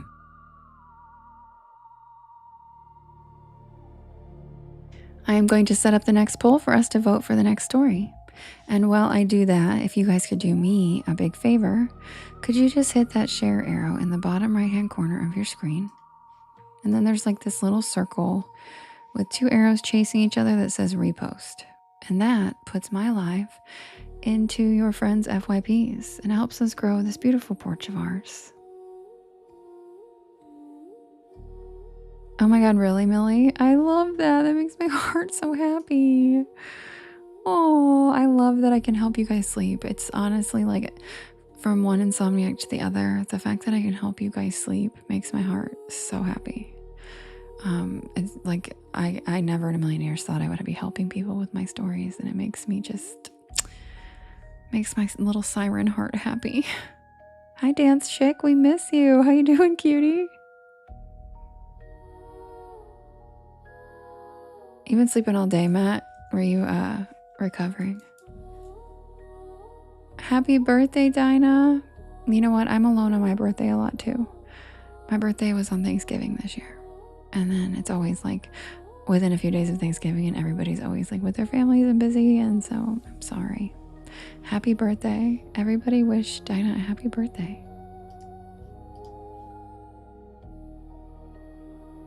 All right, you guys, I'll be right back with the next poll for us to vote for the next story.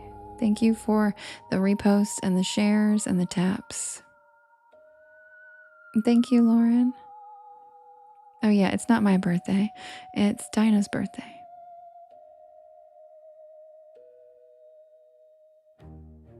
But my birthday is soon. It's in a week. Mwah. Oh, you mean Diane? Okay, cool. My birthday's in a week.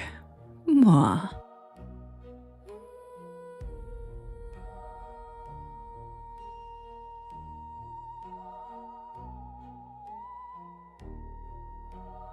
Yes, Alex, I'm on both at the same time.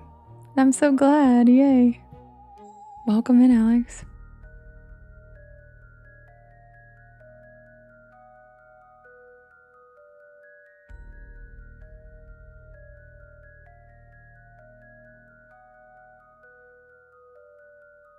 Oh, happy belated, Lauren.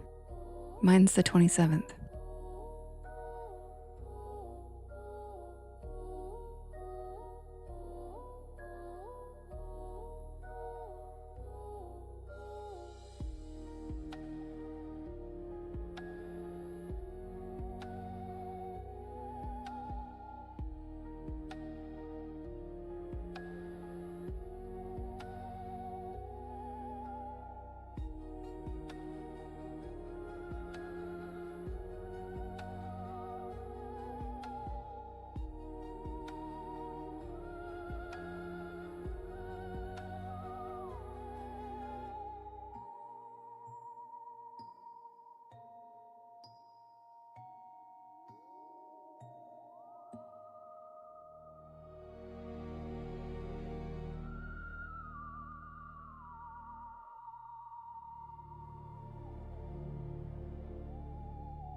Okay, guys, the next poll is ready. We have is Silly Story Title Sunday. So these are not the real titles if you're new.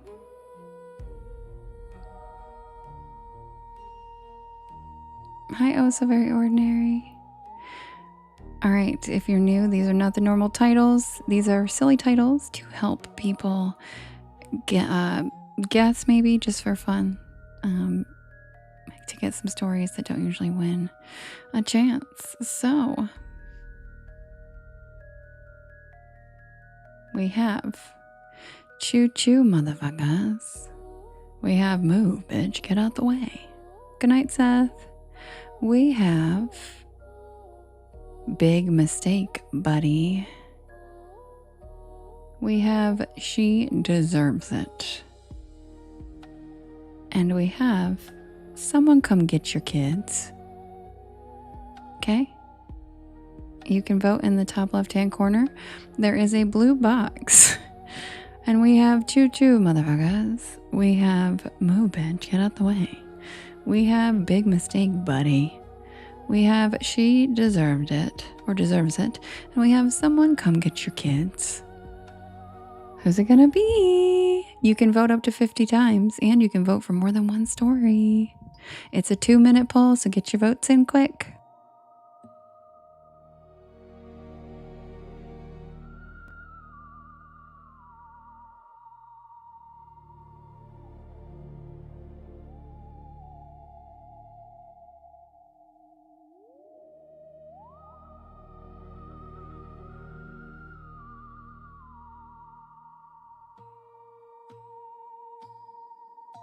No, Skrilla, it's not. Caroline, you vote in the top left-hand corner. There's a blue box. There's a little blue box with like a timer on it.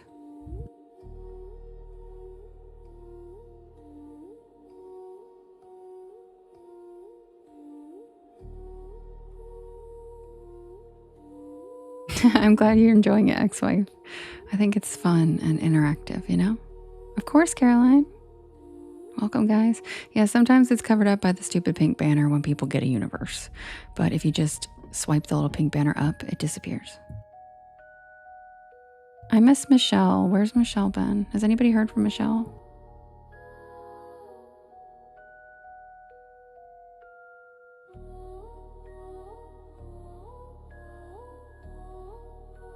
I'm so glad, ex-wife. Yay.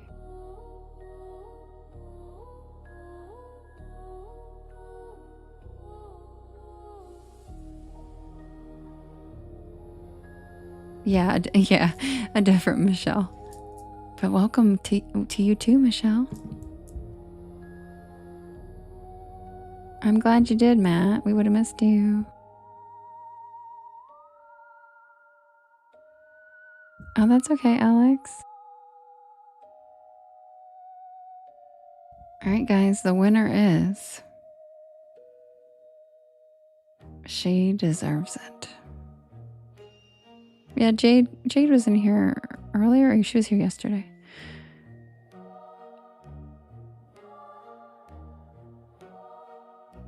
Oh, Michelle. I'm always looking for Michelle. She usually comes. She hasn't been in for like over a week, but she's like one of our regulars. But I'm glad you're here too, Michelle. Welcome in.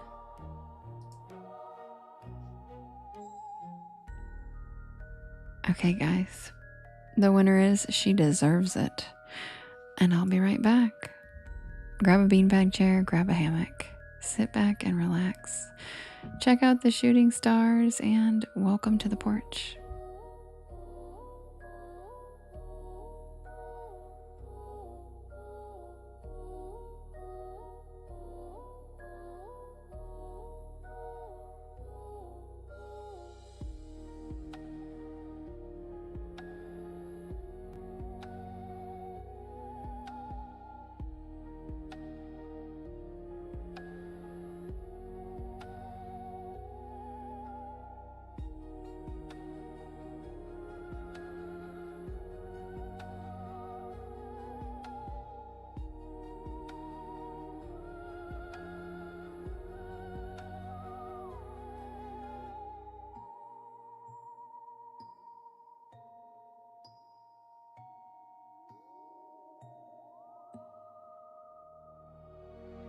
Also, welcome in everybody. If you're new here, my name is Devin, and this is Porch Lore.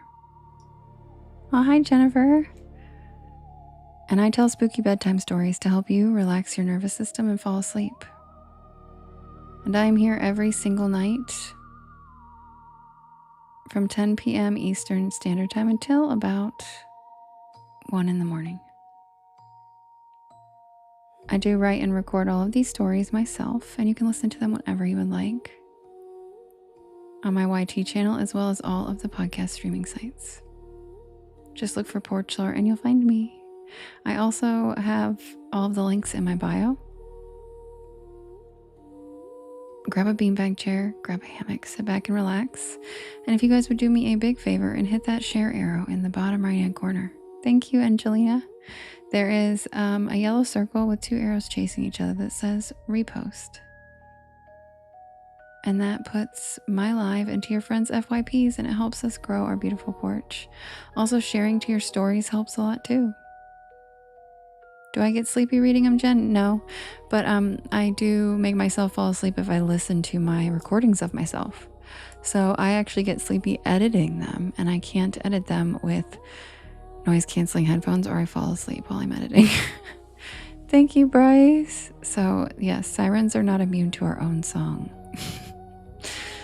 If we have an isolated soundproof environment and it's blasted into our ears. Oh, that's okay, Dinah. Megan, that's so funny. I love that. That means you feel like you're here.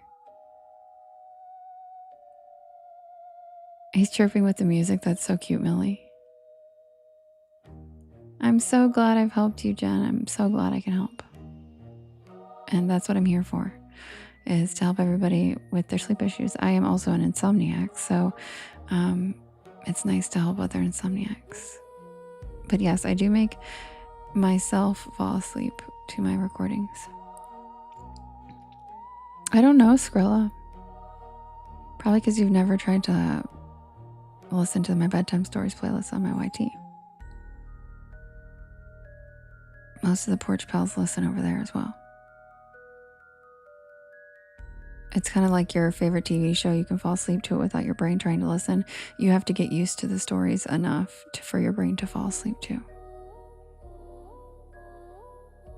Oh, thanks, Mace. I'm glad I can help you guys all fall asleep. Yeah, Lauren, I really do. I really do. Do you, Nikki? Yeah, a lot of people put babies to sleep with my channel. Who was it was in here the other night that said her baby finally went to sleep? Was it you, Solange?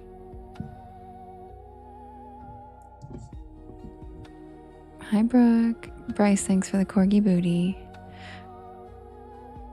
All right, guys, I'll be... Oh, it was you. Yeah, that's what I thought. It was you, Solange. Yep. That's why the diner works so well. Exactly, Cindy, because you guys have all heard it so much that everybody passes out by the diner story. But oh,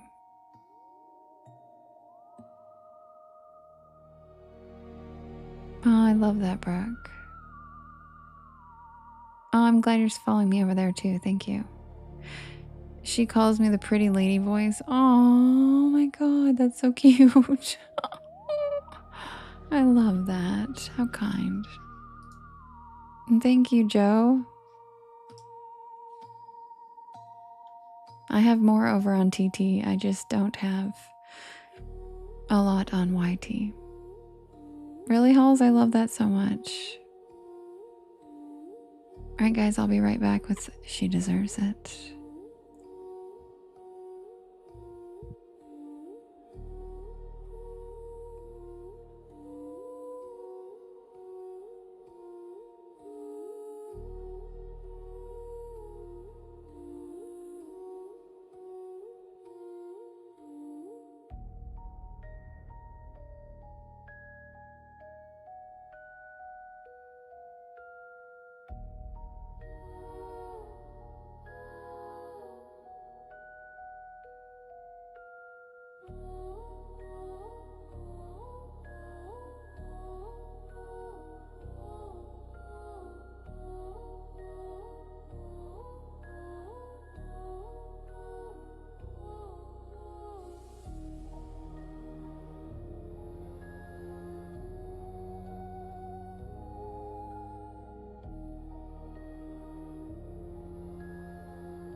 Hi, Cats and Coffee.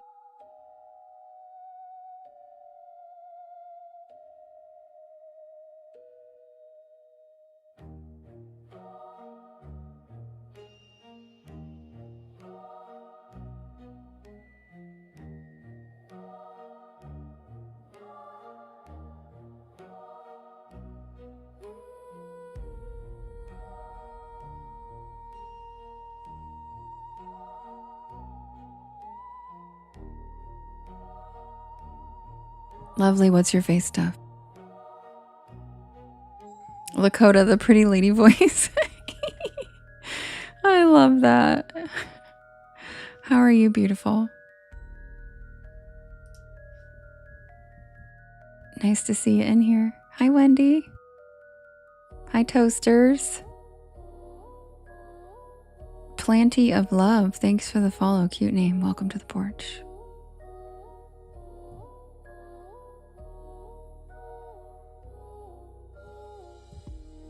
Oh, okay. Gotcha. Lovely. Aw, it is the cutest thing, Nikki. That's so sweet. Thank you, Toasters. Thanks, Dinah. Good night, Scarlet. Sweet dreams. Tell your baby kitty Lore I said mew mew. Or I mean haint that I said mew mew. You turned off the light and the cricket got louder because he thinks he's in the clear now. He's like, oh good, she's gone. Chirp, chirp, chirp, chirp.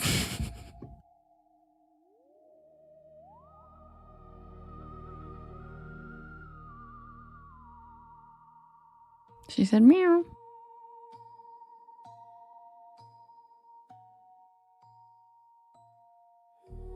Submitted for the approval of the Porch Pal Society. This is the tale of the White Witch of Rose Hall.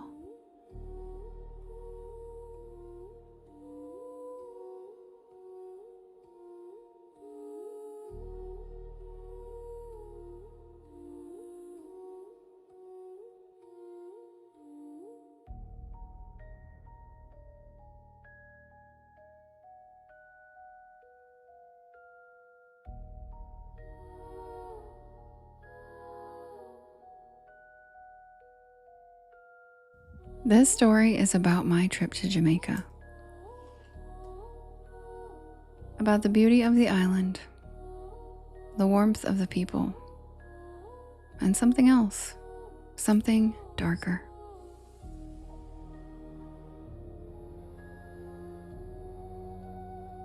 This is my encounter with the White Witch of Rose Hall.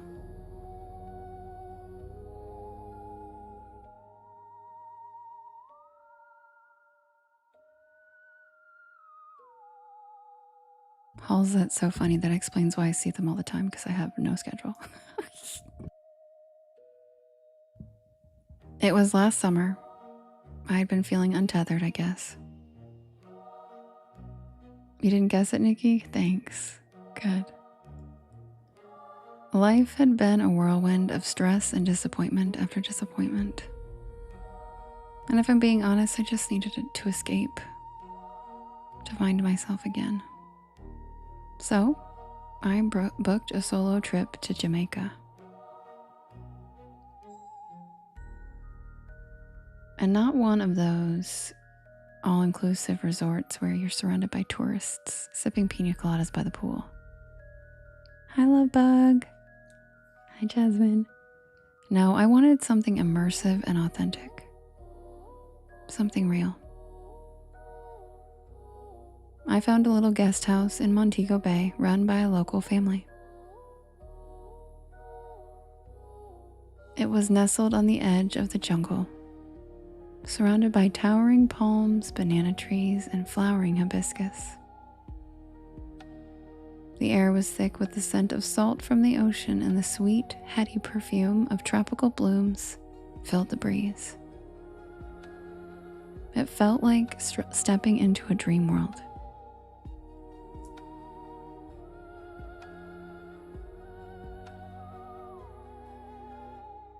The family who ran the guest house was incredible. Miss Clara, the matriarch, was this tiny, feisty woman with a voice like warm molasses and a laugh that could light up the darkest room.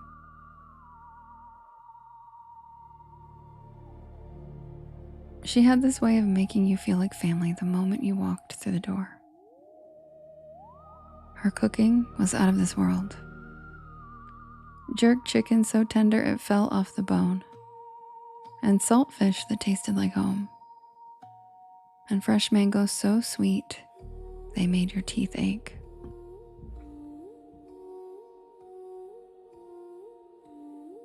Every evening we'd sit on the porch sipping sorrel drink or coconut water, straight from the shell. And she'd tell us stories. Stories about the island's history, about the spirits that lived in the trees, and about the legends that had been passed down for generations. Me too, Kim, me too. And that's how I first heard about Annie Palmer, the White Witch of Rose Hall. Miss Clara told us about how Annie was this beautiful and cruel woman who lived in the 1800s at Rose Hall, a grand plantation house up in the hills.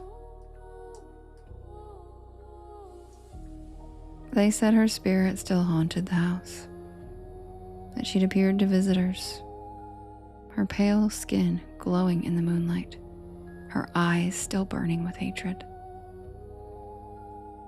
I laughed it off at first. I figured it was just a spooky tale to scare tourists. But Miss Clara gave me a look like she knew something that I didn't.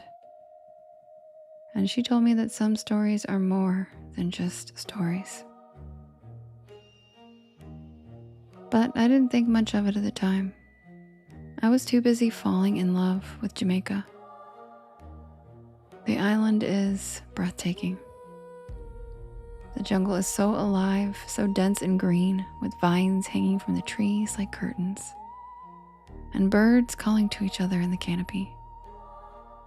I'd walk for hours, picking mangoes, guavas, and star apples straight from the trees, their juice sticky and sweet on my fingers.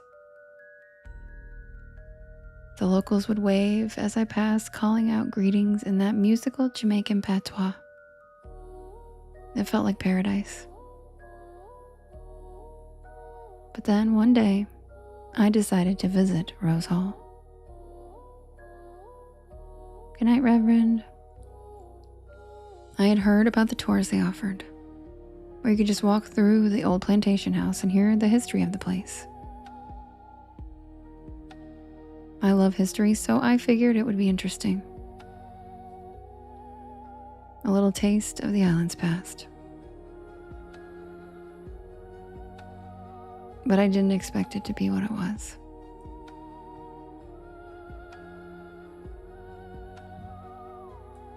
The plantation only had one tour left for the day, so I signed up for the one, and I hopped on the bus with several other people. There were probably 12 of us total. The drive up to Rose Hall was stunning. The road wound through hills past fields of sugarcane and clusters of brightly painted houses. The air was thick with the scent of blooming flowers. And when we finally reached the house, I was struck by how imposing it was. It was this grand white structure perched on a hill overlooking the ocean, with tall columns and wide verandas. It was beautiful, but there was something eerie about it. Something that made my skin crawl. The tour guide was this cheerful woman with a bright smile and a voice that carried through the halls. She told us all about the history of the house, about Annie Palmer and her reign of terror. She showed us the rooms where Annie had supposedly practiced her dark magic, the dungeons where she tortured the enslaved, and the spot where she was buried. It was fascinating, but very unsettling.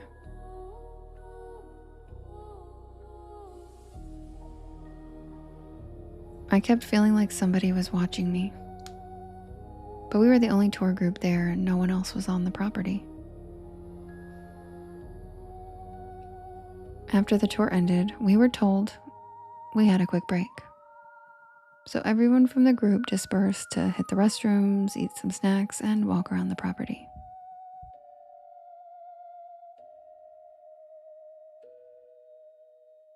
Everyone else in the group seemed to at least be in pairs.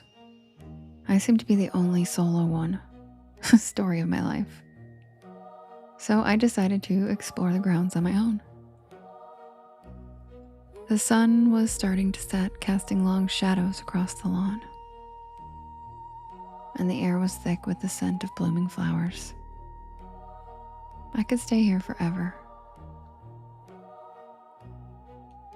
I wandered down a path that led to the jungle, the trees closing in around me. It was quiet except for the sound of my footsteps and the occasional rustle of the leaves. Through the lush undergrowth, I see something that looks almost like ruins of an old building. Stones or something. For those of you who don't know, I minored in archaeology in college, and I am obsessed with finding artifacts, remnants of the past, anything like that. So I immediately kneeled down and start moving the foliage out of the way so that I could see what was underneath. And then it hits me and I realize what I've just found.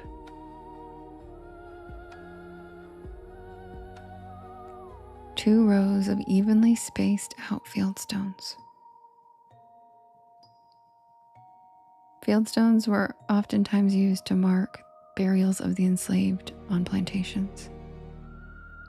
I think I just found the cemetery of enslaved people who lived here. Oh my God, I have to tell somebody. By the looks of it and all the overgrowth, nobody knew it was here. It was starting to get dark now, so I ran back up the trail and toward the plantation to alert the tour guide of what I had found. But to my horror, the tour bus was gone. Everyone was gone. The group had left me at Rose Hall Plantation alone, and now the sun was set and it was dark. This is the jungle. I'm not walking miles back to the guest house in the pitch black jungle.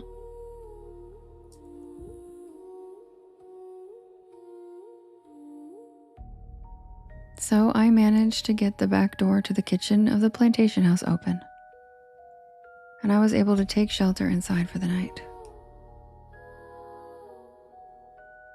The house was gorgeous and so grand. And even though it was a little spooky, I felt safe and protected from the creepy, wild sounds of the jungle that night.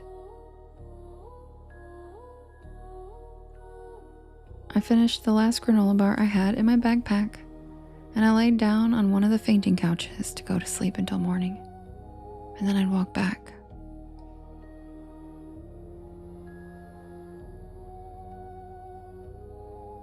Just as I started to doze off, I smelled a strong, sweet floral smell, and I felt a cold breeze brush across my face. I opened my eyes, and that's when I saw her. She was wearing a white dress, the fabric flowing around her like smoke. And her skin, it was so pale it looked like she was glowing. Her hair was dark, cascading down her back. And her eyes, they were fixed on me. I sat straight up and I froze. She didn't move, she just stood there watching me. And then she smiled. But it wasn't a friendly smile. Good night, Lauren. It was cruel, twisted, like she knew something that I didn't. I wanted to run, but my legs wouldn't move. I was rooted to the spot, staring at her as she took a step forward. And then she spoke. Her voice was low, but it carried through the air like a knife. "You shouldn't be here," she said. "This is my home." I don't know how I did it, but I managed to leap off that fainting couch and run. I didn't look back. I just ran as fast as I could out the back door and down the long, winding driveway. My feet slipping on the wet leaves, my breath coming in ragged gasps.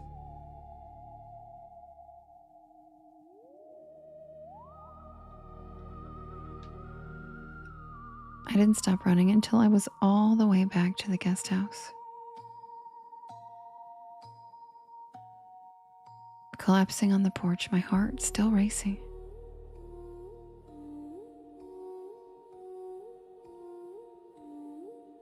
Miss Clara found me laying there shaking and pale.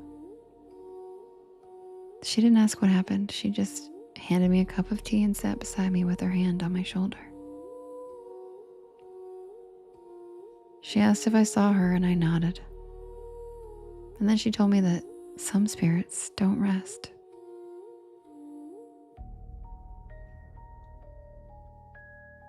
That night I told Miss Claire about the graves of the enslaved that I thought I had discovered at Rose Hall.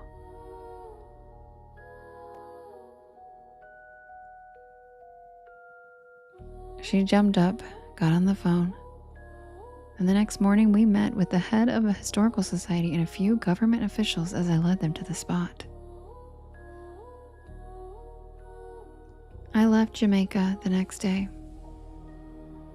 I couldn't stay, not after what I had seen. 2 months later, I received a phone call. It was Miss Clara. She told me they sent archaeologists out there who had confirmed that it was in fact the missing graveyard of the enslaved people who lived at Rose Hall.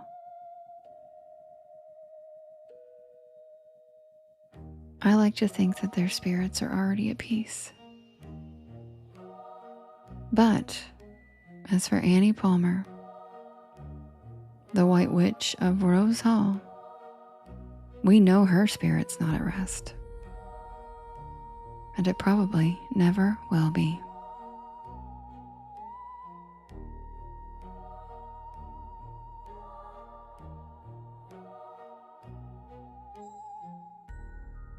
And that's the tale of the White Witch at Rose Hall. Who's pissed? She shouldn't be pissed. She's the one she's an evil lady. She deserves to be there.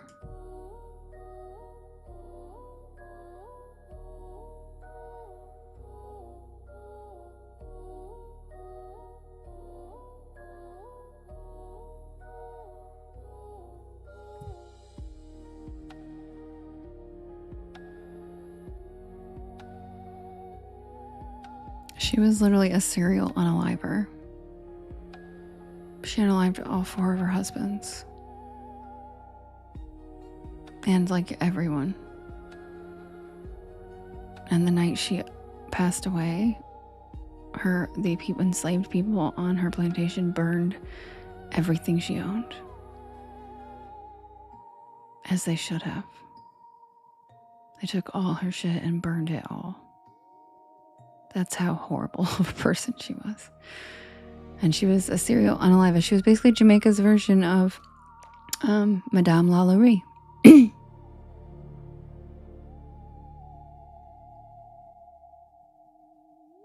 And they called her the White Witch, not because she was an actual witch, but because she was a bitch, dude. And she was a white lady, a horrible woman. So that's why she wasn't really, she was just a bad person.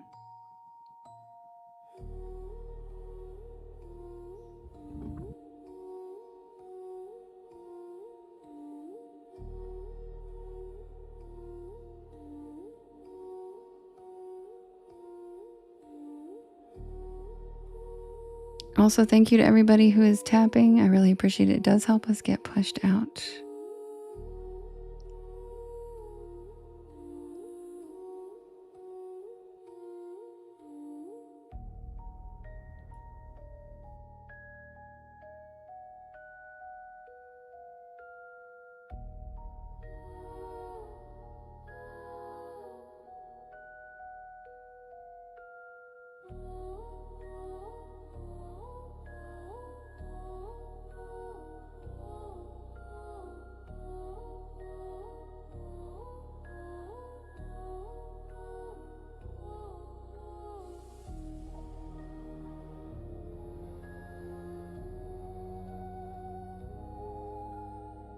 Yes, Matt. Good job, Matt. You finally made the connection.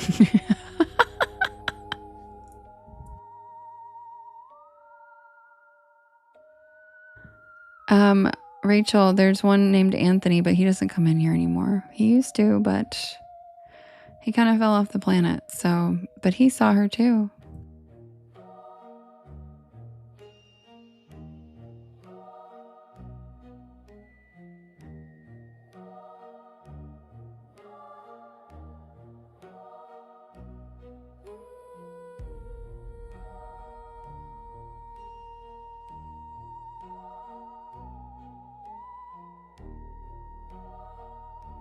Good night, Fairy Witch. Sweet dreams. We love you. Nothing, Skrilla. His mother passed away.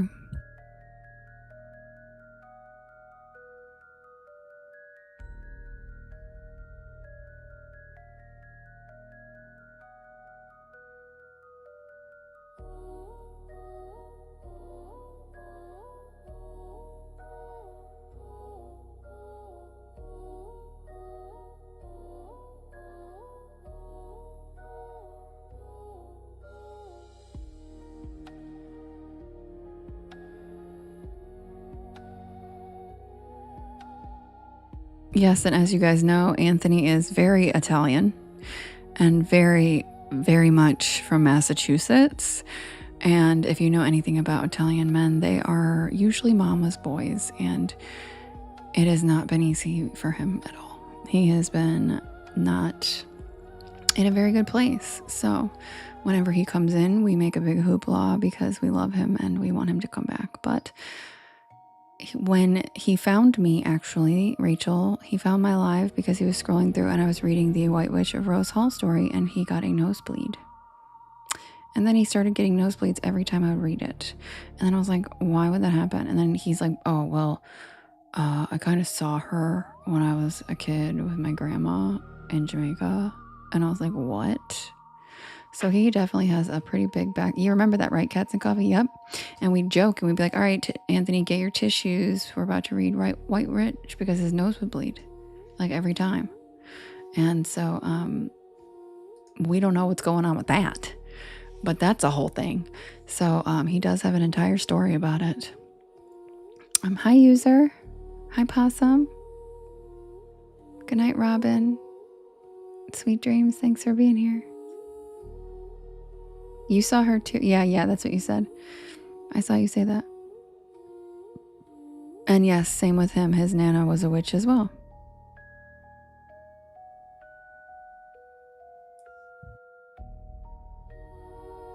What, Nikki?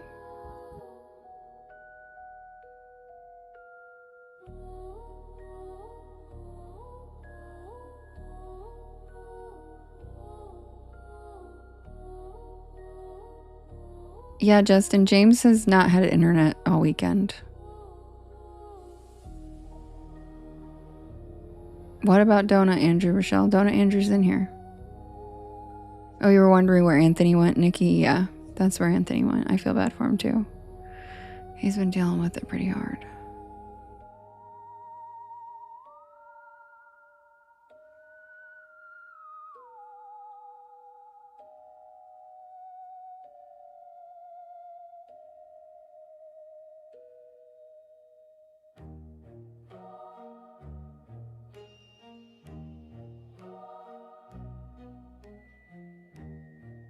Yeah, me too, Matt.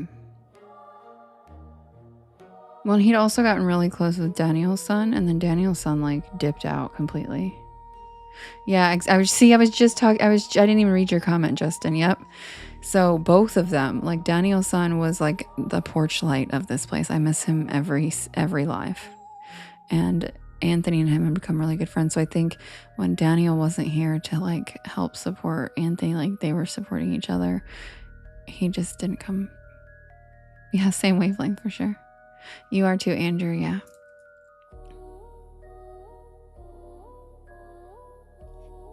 You what? I've always wanted to go to Salem family background witch history. Wait, what about family background witch history? Are you talking about my family background? My witch ancestors?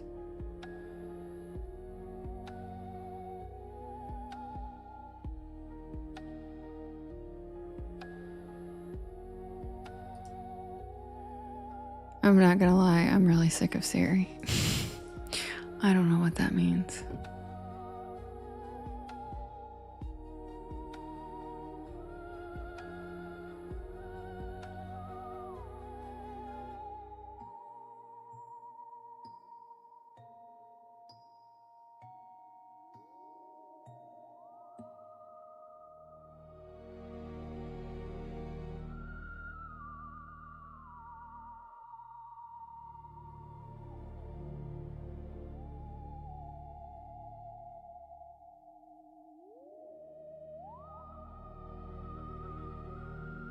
Joker, nobody was burned during the Salem witch trials.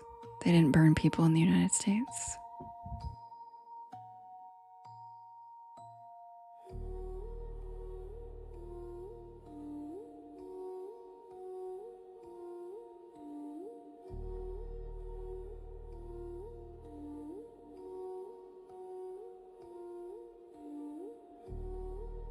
Exactly, Rochelle. And I love how Rochelle said we were hung. That's right, girl. We were. We were definitely hung. We were not burned in the United States. That was only in Europe.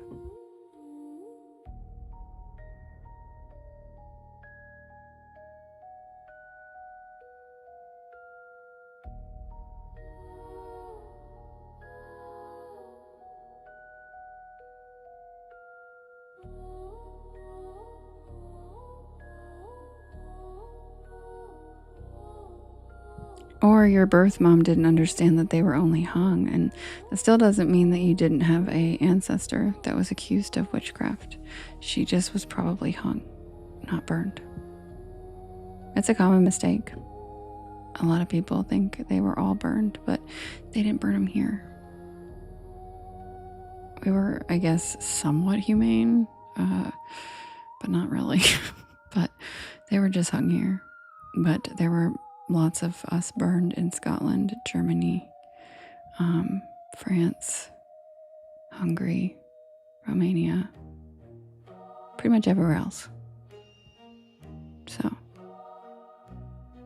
yeah, so she's probably right. She just probably doesn't have the record of how she actually was unalived. But like, it's a very common misunderstanding for people to think they were burned.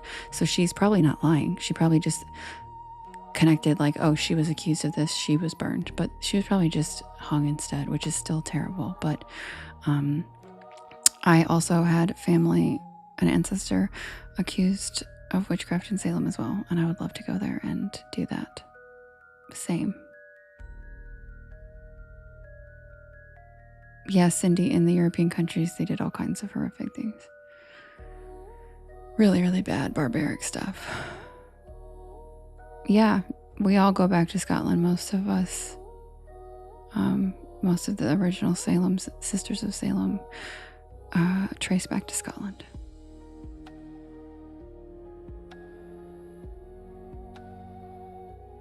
And my great-great-great-grandmother was accused of witchcraft and got away. She got away. She was never tried or executed because she escaped.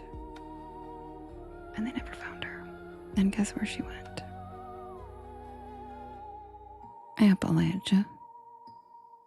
Like every smart witch did. And if you guys watch Vampire Diaries, you would notice that all of the witches and vampires and stuff ran to the Appalachian Mountains of Virginia, which is where the two brothers ended up hiding. And that's why the Appalachian Mountains have so much spooky tales, is because a lot of us fled there.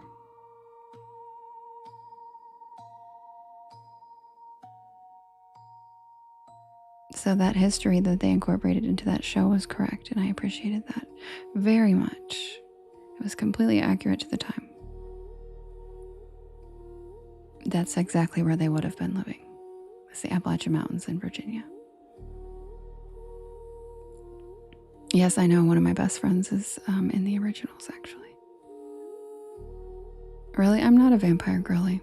I'm not a vampire girly.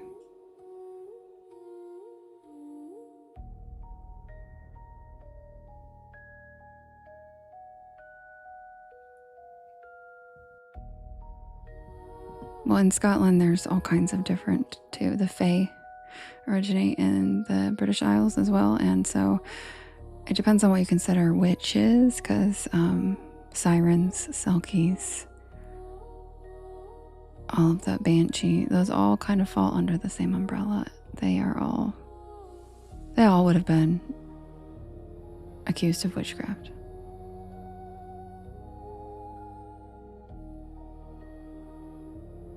Oh my God, really, Cindy? That's so crazy.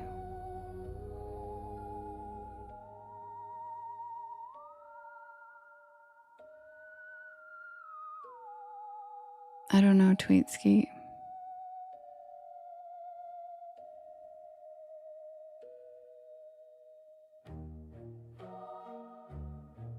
Cindy, it's funny that they think like iron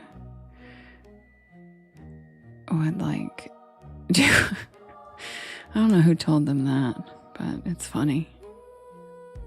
Just let them keep believing it, because they're like, oh, it's wrapped in iron. She can't get out of that. Sure, Bob. Okay, Josiah, you got it.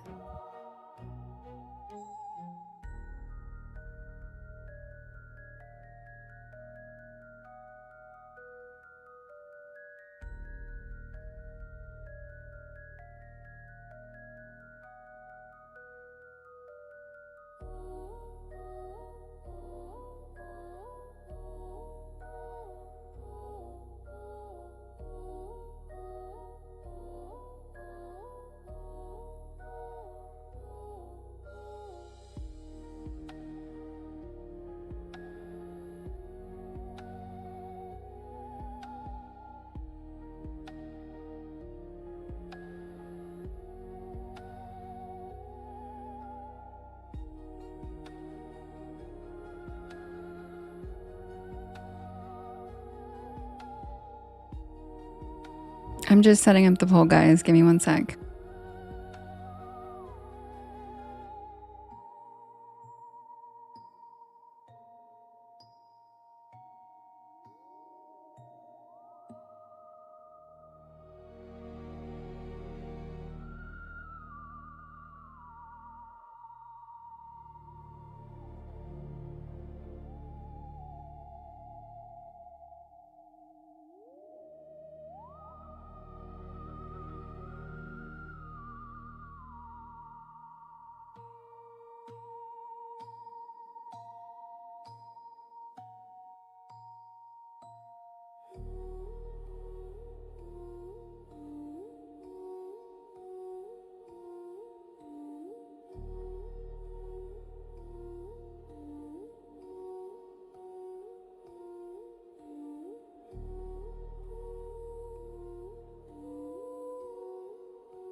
Okay, you guys, the next poll's ready. Thank you, Latina Mamasaurus. Yeah, you're so right. Oh, so very ordinary. Oh my God, that's so cool about your Italian dad. Are you kidding? I love that so much. That is so cool. Screenshotting that. That's interesting. Okay, we have Silly Story Title Sunday. All right, we have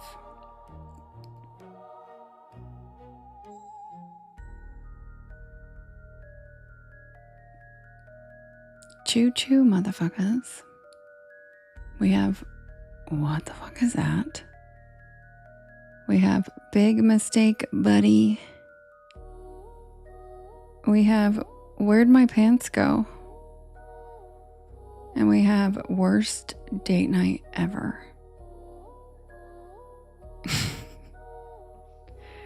All right. You guys can vote in the blue box in the top left-hand corner. You click on the blue box in the top left-hand corner and you can vote up to 50 times. And you can vote for more than one story. Yeah, Cindy, it all moves. The hammocks move, everything. Hi, Jersey Chick.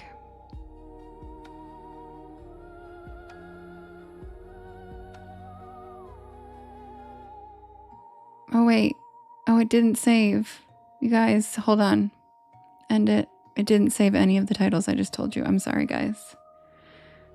I ended it. This shit didn't save. Didn't save any of my funny names. And now I don't even know if I can remember them. I'm sorry, you guys. Okay. Because that had the story that won on it already. Yeah. It didn't save them. I hit post and it deleted them all. So that's super annoying. Hold on one second, guys. Sorry.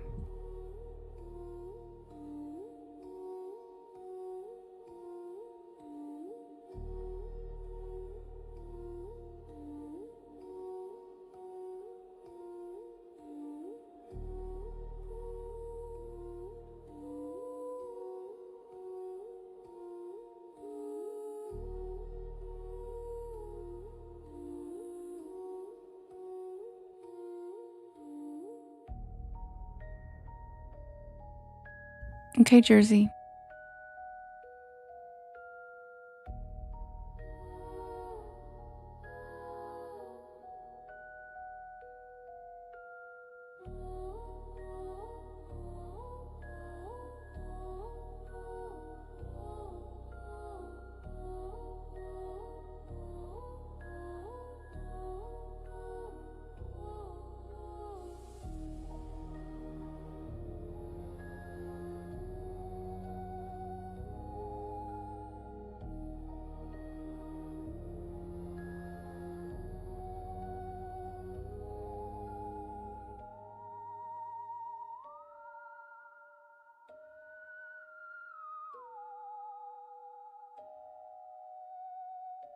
Okay, guys.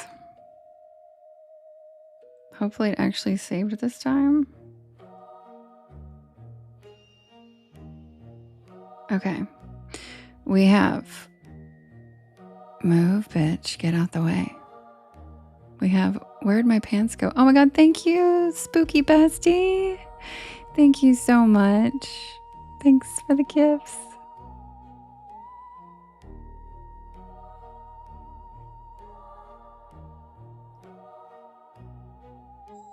Okay, we have Move, Bitch, Get Out the Way.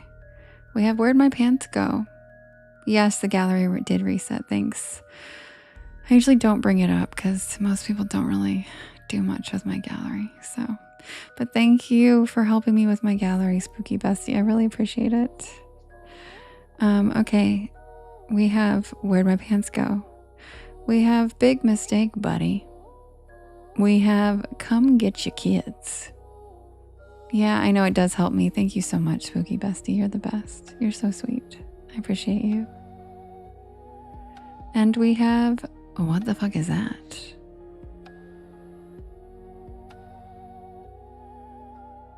All right, and you can vote. It's Silly Story Title Sunday. And you can vote in the top left-hand corner. There's a blue box. And you can vote up to 50 times. And you can vote for more than one story. Who's it going to be?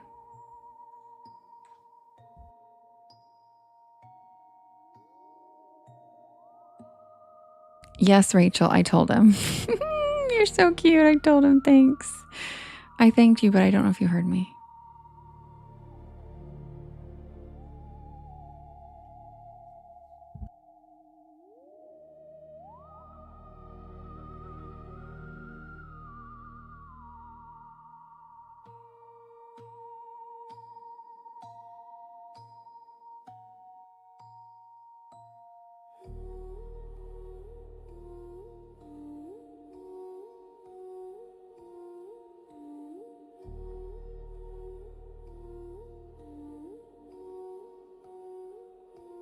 Yes, Rachel, he was so excited. He feels very special. He always flops his head back like he's so cool.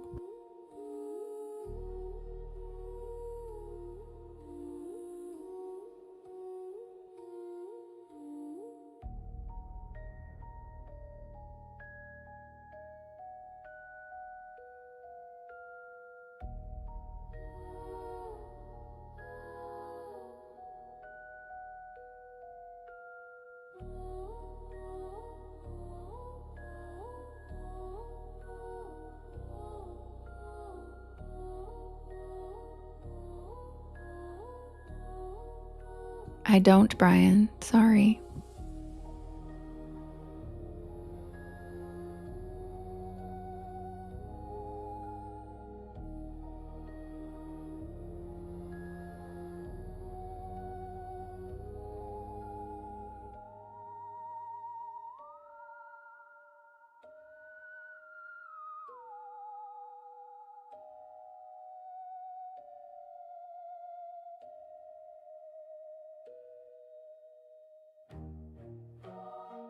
Is it count as a snipe, though, if it's only 2 points off?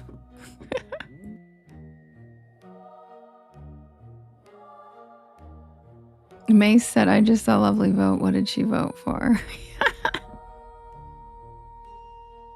She sniped him. She sniped him. Oh, wait, but you... Oh, because it was 33. Yep, you're right. Lovely got it to win. Good job, Lovely. Way to snipe. Way to snipe. The winner is... Where'd my pants go? Yeah, she was right at the buzzer, too. She's so good at that. She's so good. That's how she gets all those treasure boxes. The winner is Where'd My Pants Go? And I'll be right back with that story. You said I pants. And if you guys could do me a big favor while I am setting up the next story, could you hit that share arrow for me in the right-hand corner, at the bottom? And then there's a little yellow circle. You can undo it and redo it if you haven't done it in a while. It's the repost button, and it helps so much. Thank you, Halo, for the cute star and heart, and thank you, Oh So Very Ordinary, for the hearts. And if you share it to your stories and repost, that helps so much. And thank you to people who are tapping on the screen. I appreciate it. And I can see you down there tapping. Thank you.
Where'd my pants go? Well, they're just roaming all around Fresno.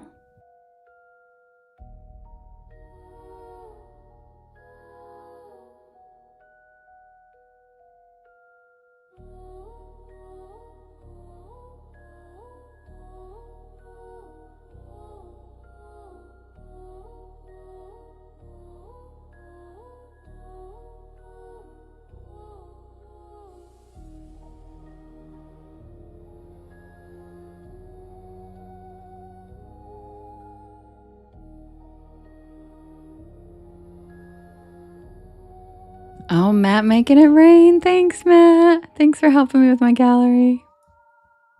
These silk stockings are made for walking, and that's just what they'll do. Exactly.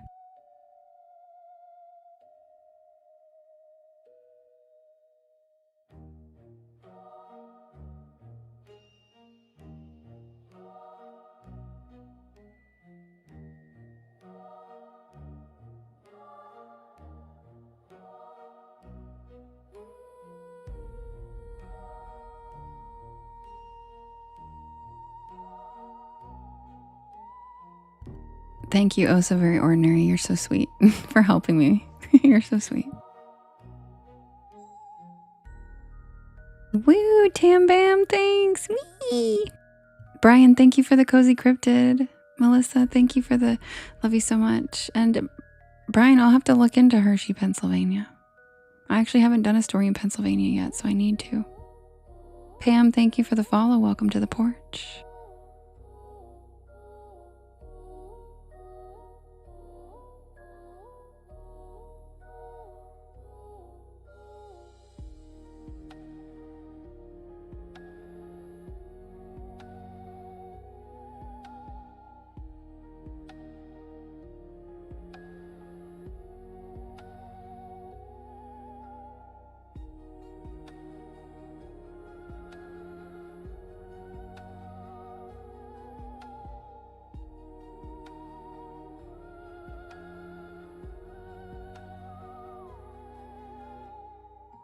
Mace, that's exactly why I do the silly story title Saturday and Sunday. Because the stories that never win quite often with silly titles. Which means I suck at titling my stories. But that's okay. That's okay. Be right back with The Tale of the Fresno Night Crawlers, also known as Where'd My Pants Go? Where'd my pants go? They're walking around Fresno.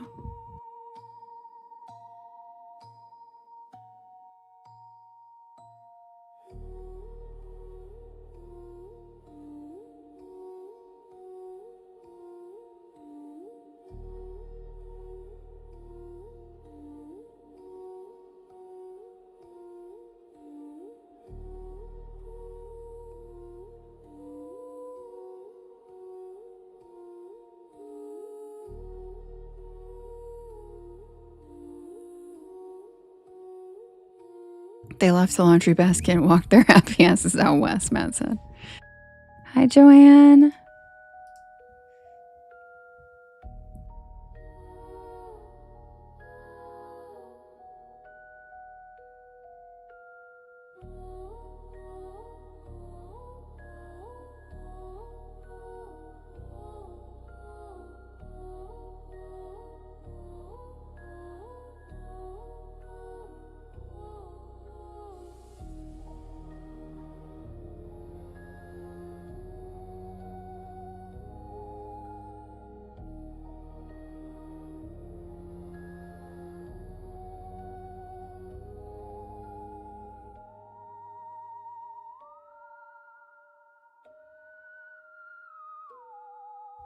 Submitted for the approval of the Porch Pal Society. Oh, here goes the tomato. I'm sorry, you guys. I love this gift. It literally looks like it's coming at me. It looks like the tomato's flying at my face and then it smashes. It's really a fun gift. It really looks like 3D, like it's coming at me. They usually don't look like that. This one looks like it's being thrown at me and it's really funny. I really like it. Oh. Thanks, Millie. They're so fun. Viola, thanks for the adorable stingray. I love him. I know, isn't the tomato funny? All right, guys. Submitted for the approval.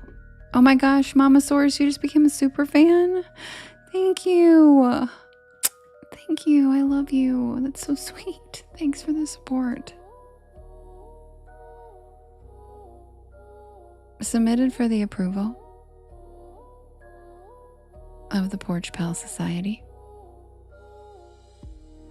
This is the tale of the Fresno Night Crawlers.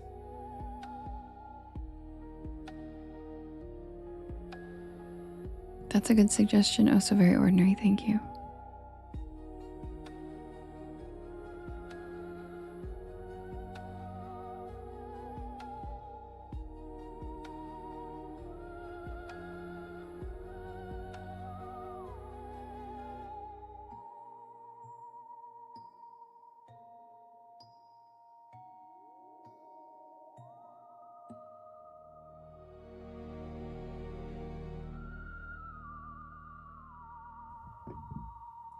There are some cryptids that look like they were designed by ancient fear. creatures with claws, teeth, eyes. Things that make instinctive sense to be afraid of.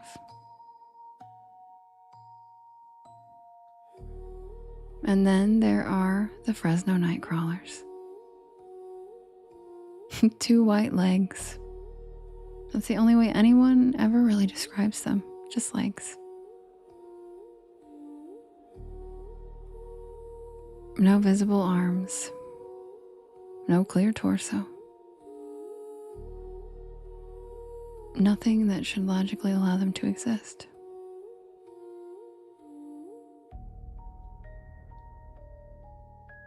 They look less like living creatures and more like someone draped white sheets over stilts and taught them how to walk.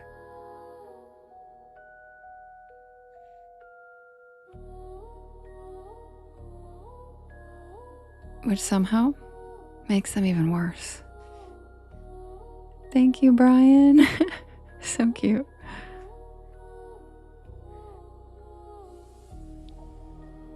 Because monsters are easy to process when they resemble something that's alive. But the Fresno night crawlers do not. They move wrong. They stand wrong. They occupy space wrong. And maybe that is why their footage has unsettled people for decades now. The modern legend began in Fresno, California in the early 2000s, when a homeowner's security camera captured 2 pale, leg-like figures gliding across his front lawn in the middle of the night. Thank you, Scream Queen. Hi, bestie. Thank you for the money gun. One appeared taller than the other, moving with a slow, deliberate gait, almost like a parent leading a child. How you doing? I miss you. The footage spread online and was initially dismissed as a hoax, but nobody could ever conclusively explain how it had been faked. Especially not with the technology available to the average homeowner at the time. I miss you too. Did you just wake up, Des? Then stranger details emerged. Indigenous Yokut folklore from Central California allegedly included stories of pale, wandering beings associated with the night and with the balance between nature and man. While documentation is sparse and some dispute whether the Fresno creatures truly connect to that folklore, the association stuck.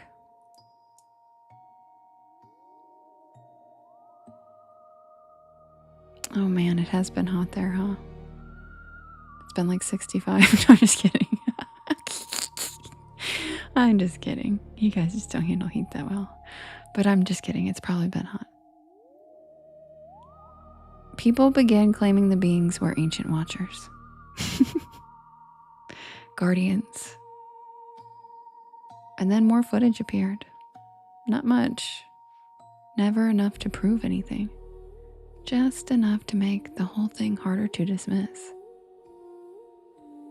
A blurry security camera in Yosemite. A ranch camera somewhere outside Fresno. A strange silhouette crossing a road in the distance. Always the same impossible movement, always the same gliding gait. Megan said then more luggage appeared. Always gone before anyone got close. Most people treat the Fresno nightcrawlers like a joke cryptid. Goofy, cute, harmless. But I think that is because people have never had to see one in person. And I wish I could go back to the version of myself that thought they were funny. Because Suzanne and I used to laugh every time they were brought up.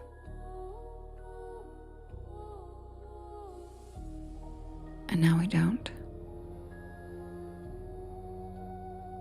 Suzanne lives outside Fresno, in one of those strange in-between parts of California, where suburbia frays into orchards and scrubland and old irrigation roads. Not quite city and not quite country. Guys, be sure to follow Scream Queen. His name is Daz. He's awesome. He's in the UK. He goes live. The sort of place where neighborhoods end abruptly and miles of dark open land begin. She had moved there for work a year before I visited, and her house sat at the edge of a newer development. The last row before the land gave way to empty fields and a dry creek bed beyond them. The first night there, she jokingly pointed through her kitchen window toward the darkness behind her backyard fence and said, "It was prime nightcrawler territory." We laughed, because that is what you do when discussing giant walking pants in the dark. But then she hesitated and admitted that several people in the neighborhood had posted odd security clips in the local Facebook group. Nothing definitive, just strange movement in the distance. Weird pale shapes near fences. Things caught for one frame and then gone.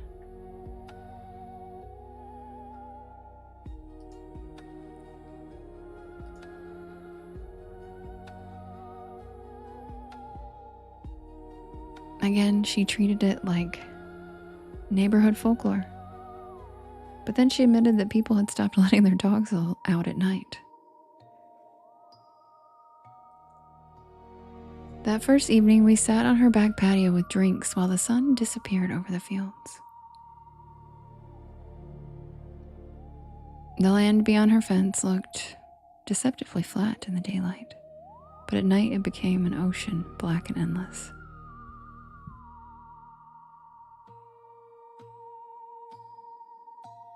No streetlights, no structures, just the occasional silhouette of distant trees and the soft metallic creaking of irrigation equipment somewhere far off in the dark. Suzanne told me the neighborhood had a recurring problem with pets disappearing. Thank you for the tomato. Thank you, Shaprita. With pets disappearing. Coyotes, supposedly. Thank you, Daz. But nobody ever found remains. Still nothing happened that night or the next. Oh, really, misbehaving? Yes. The first few days of the trip were normal, touristy, fun.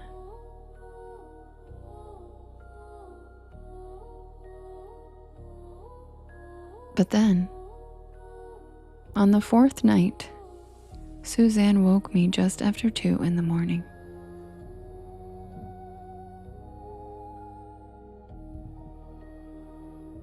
Her face was pale, and she held her phone toward me without speaking. Thank you, Sarah.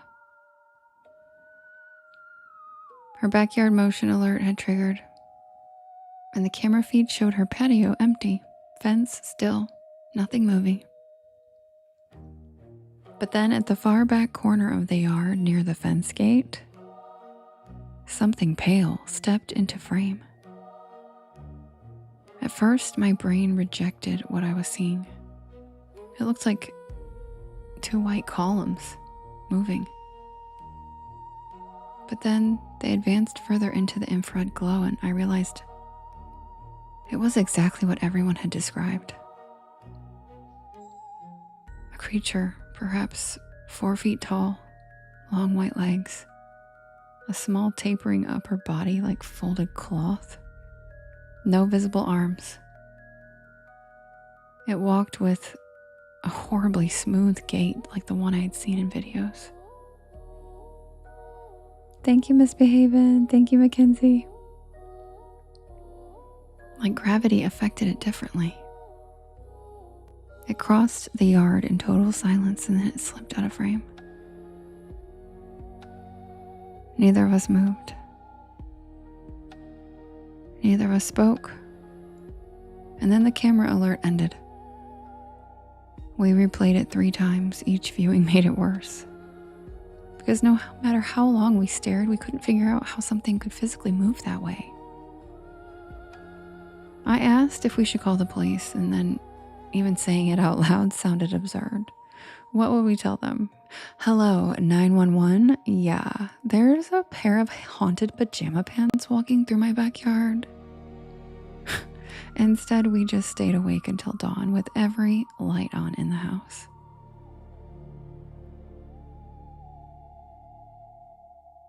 The next morning, we checked the yard. Nothing. No footprints, no disturbed dirt, no damage. But near the fence gate, we found a line of dead flowers. Like every blossom along one narrow strip of Suzanne's flower bed had turned black and collapsed, as if it was flash frozen overnight.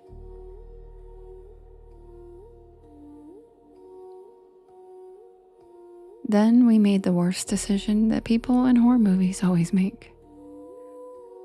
We decided to go looking for it.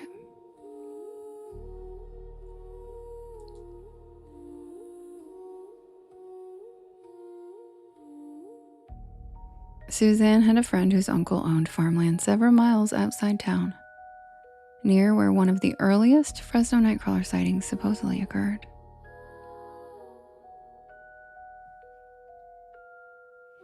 I told him about my Porch Lore podcast, and he said that we could come walk the land and check things out if we'd like.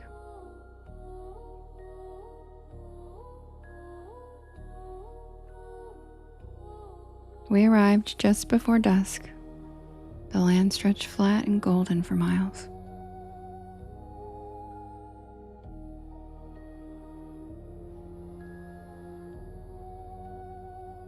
There was dry grass, abandoned irrigation ditches, twisted valley oaks, and telephone poles vanishing toward the horizon.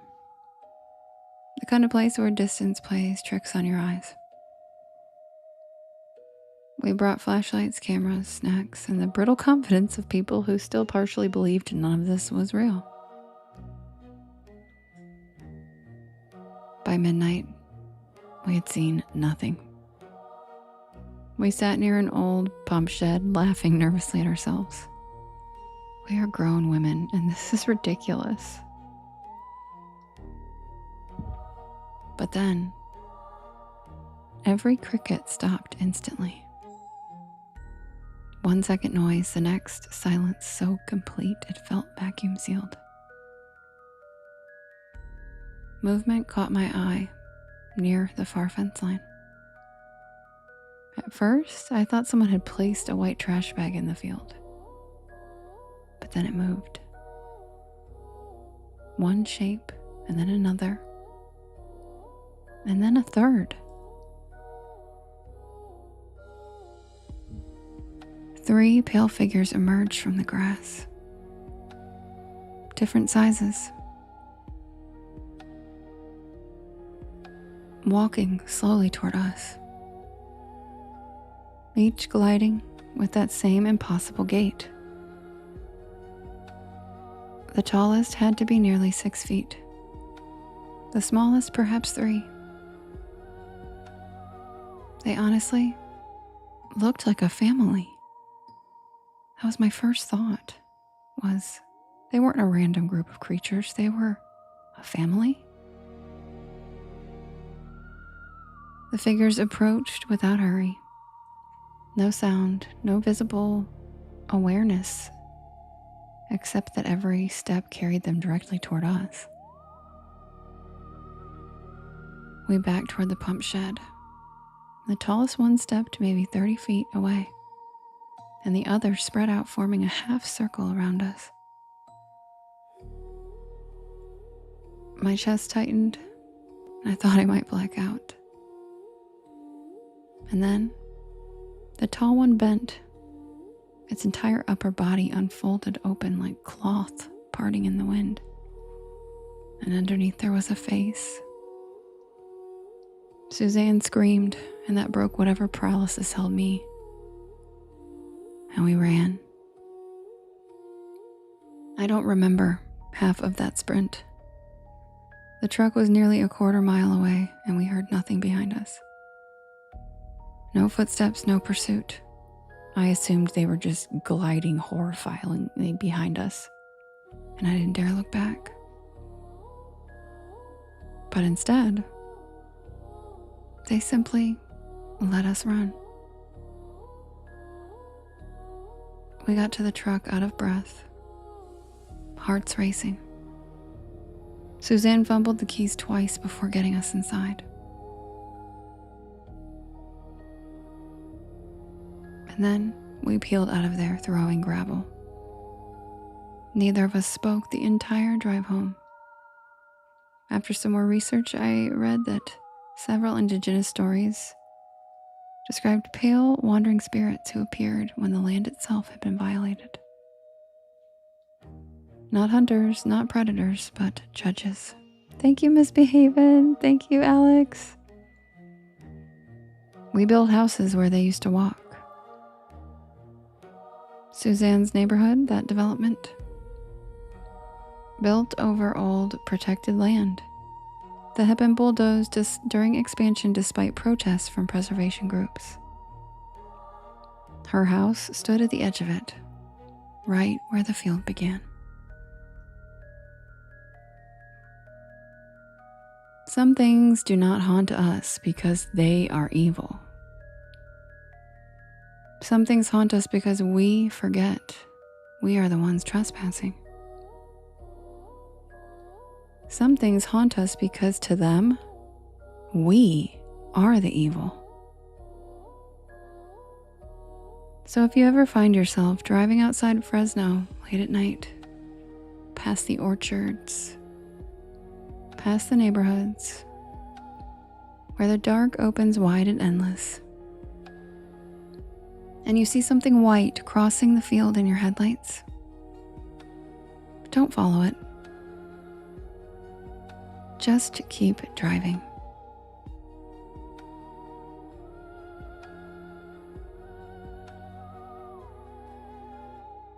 And that's the tale of the Fresno Nightcrawlers. Thank you, Maui. And thank you, Alex. Yes, I always try to do some kind of a little bit of a twist on my cryptid stories that remind people that maybe they're scared of us and that maybe we're the ones that came and took everything and that they're not all evil, So thank you so much. I'm glad you liked it.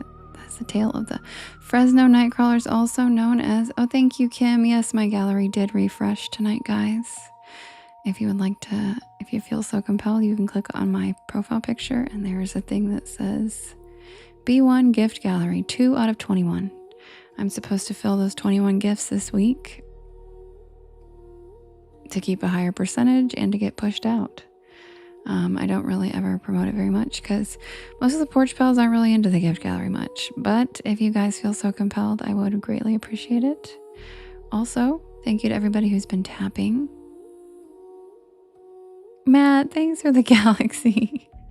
You're so sweet. Thank you for helping with the gallery. Yes, I would be curious too. And that's the thing with cryptids is I'm curious on what they all are. I want to know what they all are. And so I don't think they're all bad. I think they're more scared of us, to be honest. Not like we could ever, I think they just don't want to mess with us. Oh, thanks, Matt. I appreciate that. Thanks, Maui. I appreciate that. You're so sweet. Yeah, try feeding them. Thank you, Matt. Me too. I appreciate you. Paulo, thanks for the follow. Welcome to the porch.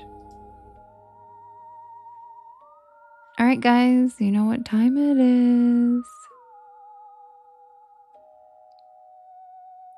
Yeah, me neither, Rachel. Rolling Rack, thank you for the follow. Welcome to the porch. Yeah, me too, Jen. My last words will definitely be, here, kitty, kitty. I actually had an encounter with... Oh, good night, Alex. Nice to meet you too. Thanks for joining us. Hopefully we'll see you again tomorrow. I'm here every night, 10 p.m. Eastern Standard, till about 1. We always go over, though. Exactly, Matt. Perfect plan. Perfect plan.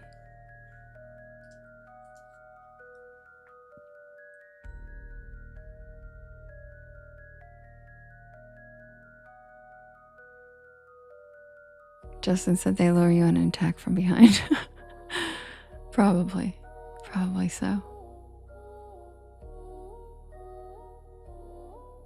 Alright, you guys, you know what time it is.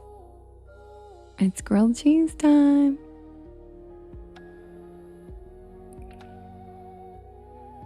Oh, your pans are still in boxes. Yeah. Moving is the worst, dude.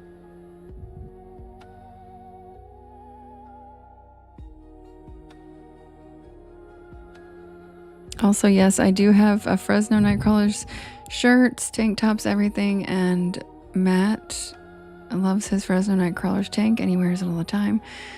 We share pictures of them in the Discord, and if you want to check them out, it is Porch Lore and then .store. And even if you don't want to buy anything, there's a lot of funny, cute cryptid gear and Porch Lore related stuff that has to do with our stories and all the fun things. So feel free to check it out. I put a lot of love and time into it. So I think you guys will like it. And the banners are spazzing out for no reason. They're having a seizure. So annoying. Hate it. Weird. Oh my god, that goat is so cute. It's so funny to me too that it just says goat. Thank you, Miss Haven. He's so cute. I love him. Goat. And yes, Beefy has a Fresno Nightcrawlers. Can I pet that dog shirt? I love that one. I know he smiled, right? He's so cute.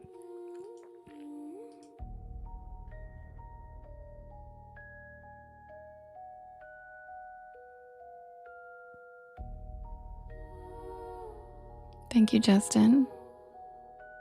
Cheryl, thanks for the follow. Welcome to the porch. Did I ring, Skrilla? Oh, misbehaving, you're so cute. Thank you. Oh, Nelly, thanks for the snapping finger hearts. That's so cute. And Maria, thank you for the thumbs up. You guys are so cute.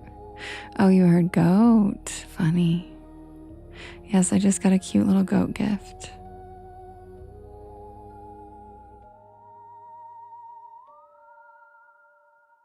Me too, Andrew. Me too. Yes, and your Sycamore Diner shirt. I love it. All right, guys, it is grilled cheese time. If you're going to make your grilled cheese, you should do it. Grab a beanbag chair, grab a hammock, sit back and relax. Oh, thank God CJ's here. Good googly moogly, that thing is juicy. Good googly moogly. We missed you, CJ. I've been all night. Where has he been? Good googly moogly, that thing is juicy. I missed you. Where have you been?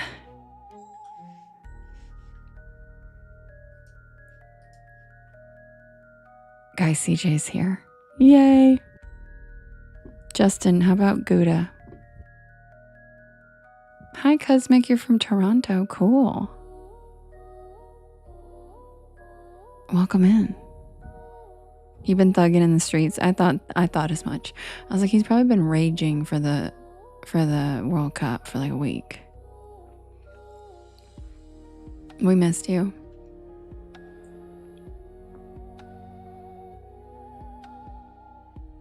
Your kitty loves Gouda. Me too. Thank you, Cosmic. I really appreciate that.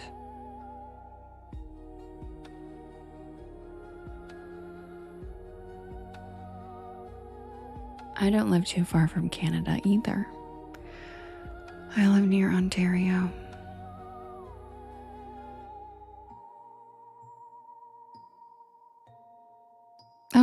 Oh, hi, Lady Luck Refinery. It's Ghost Rider. Oh, nice. Oh, man, now I can't make my Ghost Ride the Whip joke anymore, but that's okay. Your cat, Fred Zeppelin, loves cheese. Yeah, kitties love cheese. They're so cute. I'm good, Over. How are you?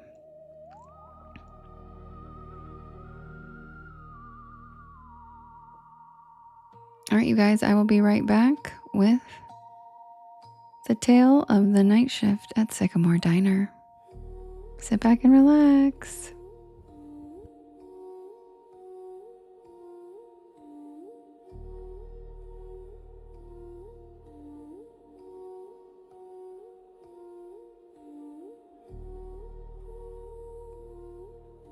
Oh, awesome, Lady Luck. Yes, I have one of those too. They're okay. They're okay.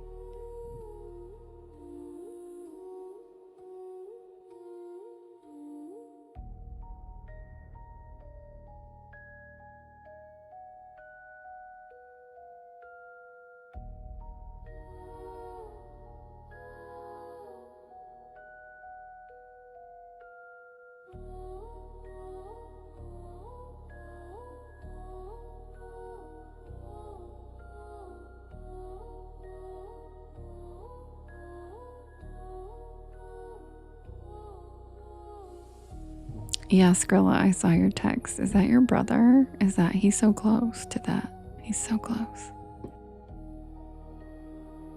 How random. Thanks for the tomato, Misbehaving. I love it. I like how it looks like it's coming right at me. Like, pew! Pew!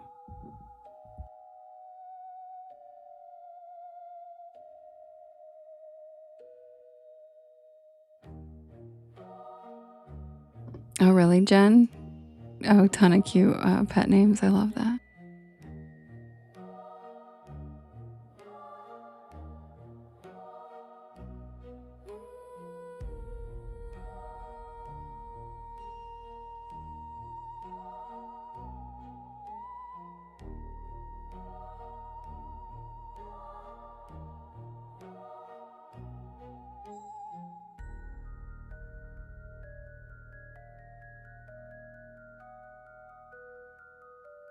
Watch out, y'all. It's Andrew's night off. He goes wild. Watch out.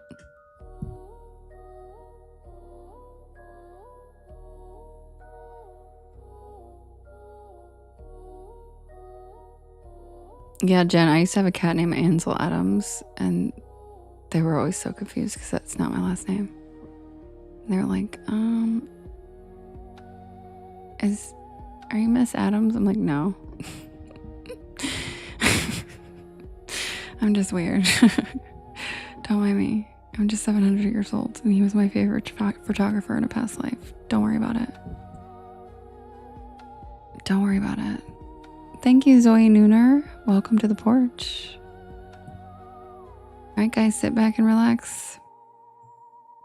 Submitted for the approval of the Porch Pal Society. This is the tale of the night shift at Sycamore Diner.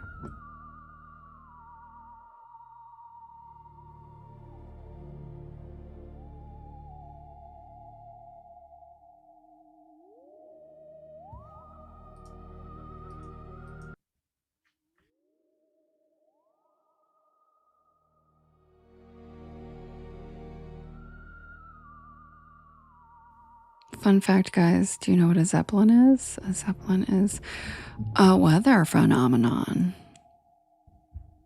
Because I'm a nerd. A Zeppelin.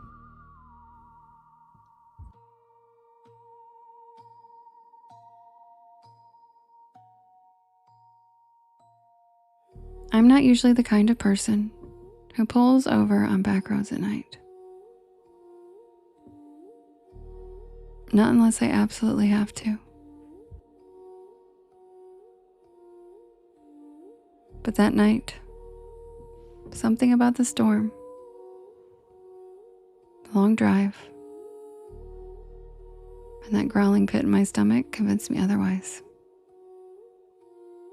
I was hungry.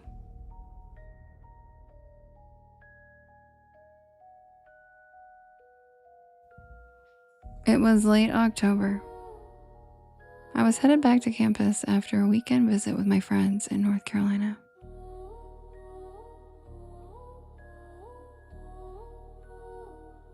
I had a midterm on Monday, and my plan had been to drive straight through.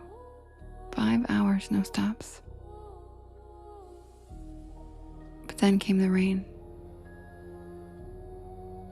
One of those cold, slanted, whispery rains that creeps into your bones and makes the windshield wipers sound like a heartbeat.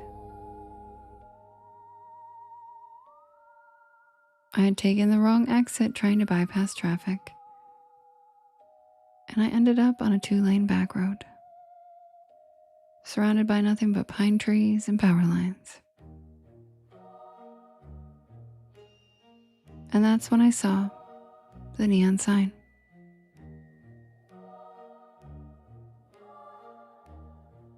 SYCAMRE Diner. The O in Sycamore was flickering like it hadn't worked right in years. But the rest was lit up in a cherry red neon. A tiny beacon in the middle of nowhere.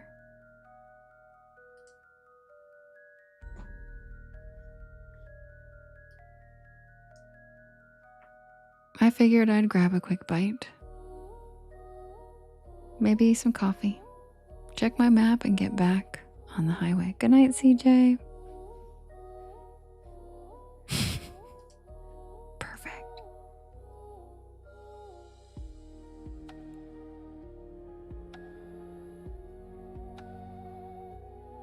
But I should have just kept driving. I should have known something was off the second I stepped inside. Googly moogly. The bell over the door jingled, but not like a normal bell. It made the sharp metallic ping that echoed longer than it should have. The air inside was warm, almost too warm, and it smelled like grilled onions and pancake syrup. The place looked like it had been yanked straight from 1957. Checkerboard floor, red vinyl booths, a long counter with spinning stools. Even a jukebox in the corner that looked like it hadn't worked in decades. And the people, they all stopped and looked at me the second I walked in. Not in a rude way, just quiet. Like they weren't expecting me. Like I'd walked into the middle of a sentence that no one wanted to finish. A waitress, tall, with a beehive hairdo and a light blue uniform, smiled and waved me over. "You get caught in the rain, sweetheart," she said, handing me a laminated menu. I nodded, still trying to shake off that weird feeling. Yeah, the highway's a mess.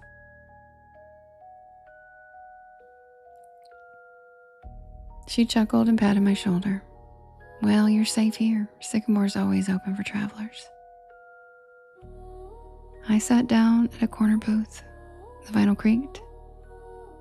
And I remember the jukebox shifted songs by itself and started playing some slow doo-wop ballad that I didn't recognize.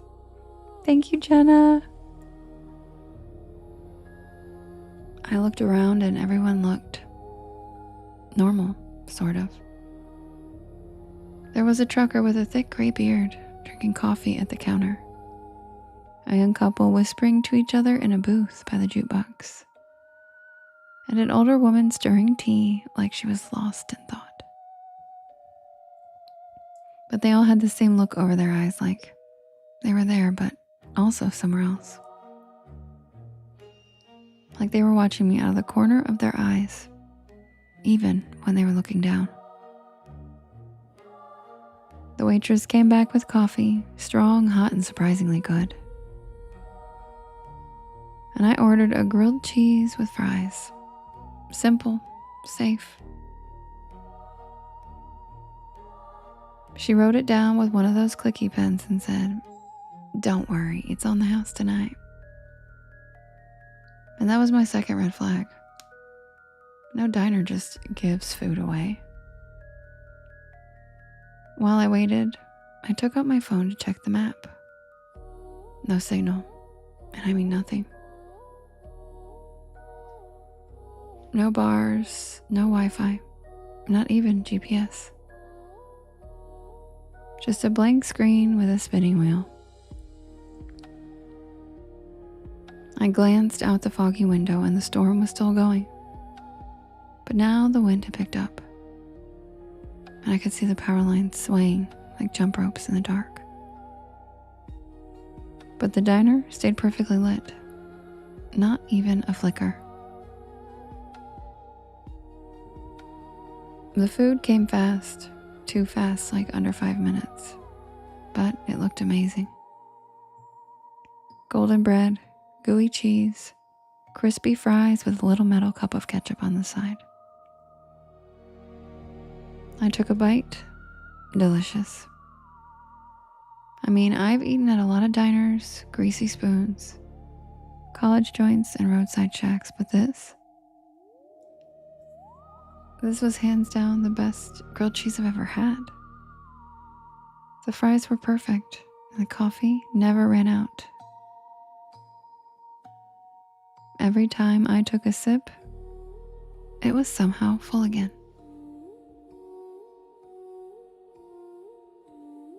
I was halfway through the sandwich when the trucker got up to leave. He walked right past my table, nodded once, and whispered, "Don't stay past midnight." That's all he said. What? But he was already out the door. The waitress gave me a tight smile and walked over, collecting his empty mug. Old Earl, he's always saying weird stuff. Just ignore him. But I couldn't. Something about his voice stuck with me. Something about the way he looked at me. Not like I was a customer, but like I was in danger. I checked the clock over the register. 11:42. I figured I had just enough time to finish my fries, grab the check, and head out.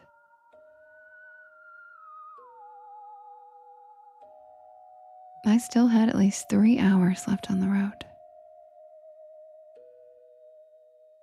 But when I stood up, the lights flickered. Just once, and then again. And then everything in the diner stopped moving. The couple by the jukebox froze mid-sentence. The woman with the tea stopped stirring, her spoon hanging in midair. The waitress, her hand reached out for a mug, just stopped. Like someone hit pause on the entire scene.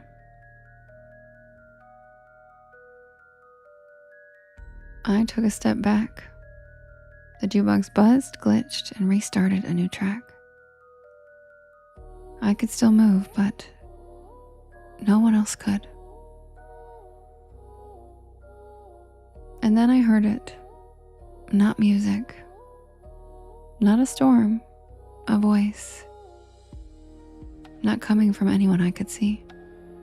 Just a whisper that seemed to echo from the walls themselves.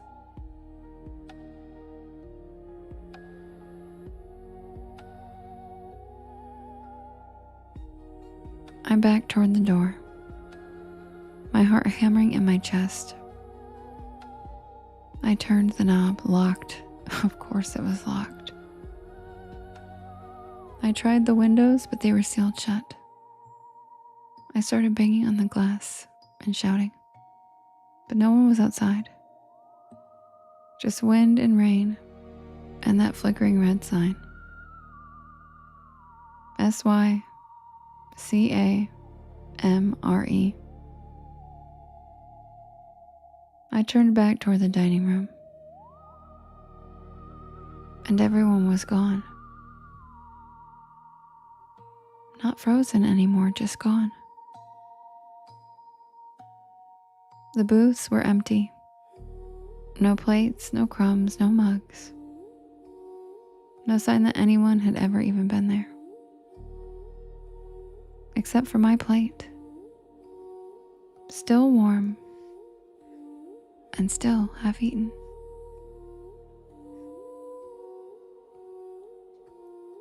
And then I saw the waitress. She was standing by the kitchen doors, her silhouette backlit by flickering fluorescent light. Her face was wrong. The same smile, but her eyes were empty, black and endless, like someone had painted over them. "You shouldn't be here, honey," she said in that same cheerful voice. "Not yet." I stumbled back, knocking over a chair as she took one slow step toward me. "The others, they were waiting, but you just wandered in." She raised a hand and the walls began to shimmer. Literally shimmer. Like heat waves on asphalt. The checkered floor rippled, and the red booths started to fade, becoming outlines and then shadows and then nothing. And then I saw it, underneath the illusion. It was charred wood, cracked tile, broken beams, and black soot. Like the diner had burned down long ago. I ran. I don't even remember how I got out.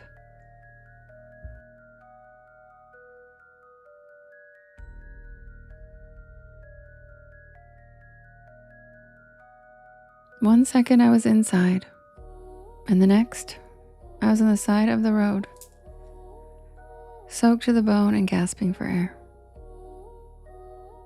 My car was still there, parked on gravel that didn't even look like a lot anymore. Just weeds and puddles. No neon sign. No glowing windows, just nothing. I drove back to campus that night in silence. No music. No Porch Lore podcast. I kept glancing in the rearview mirror, half expecting to see that red neon flicker back to life. I didn't tell anyone. Not for weeks. Not until I finally looked up Sycamore Diner on a local history site. And I found it. It burned to the ground in 1972. A gas leak, the whole place went up at midnight, and everyone inside was killed. 5 patrons, a waitress, and a cook. The photo in the article? The same checkerboard floor, the same red booths, the same neon sign. SYCAMORE.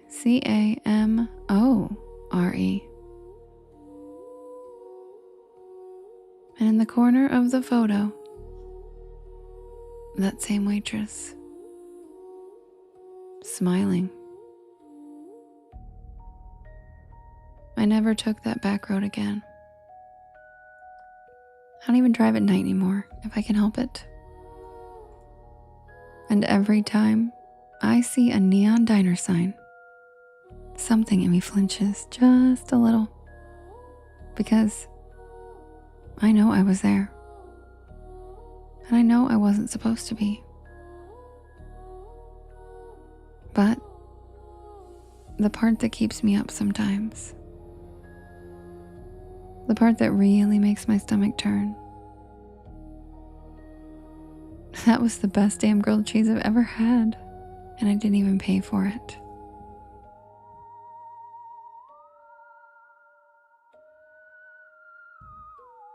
And that's the tale of the night shift at Sycamore Diner.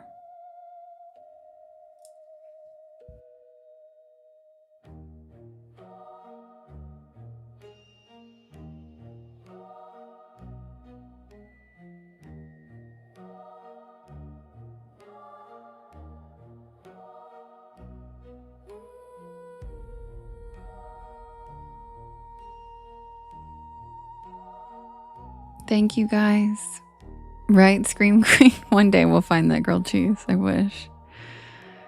Thank you guys so much. Lisa's not going live tonight, is she, or this morning? I haven't heard anything from her. I just want to make sure. Thanks, Jade. Bye, boo-boo.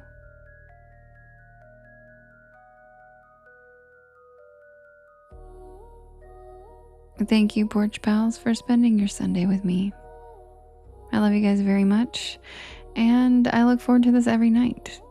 And tomorrow is Monday. There will be a new story premiering live at 7 p.m. Eastern Standard Time.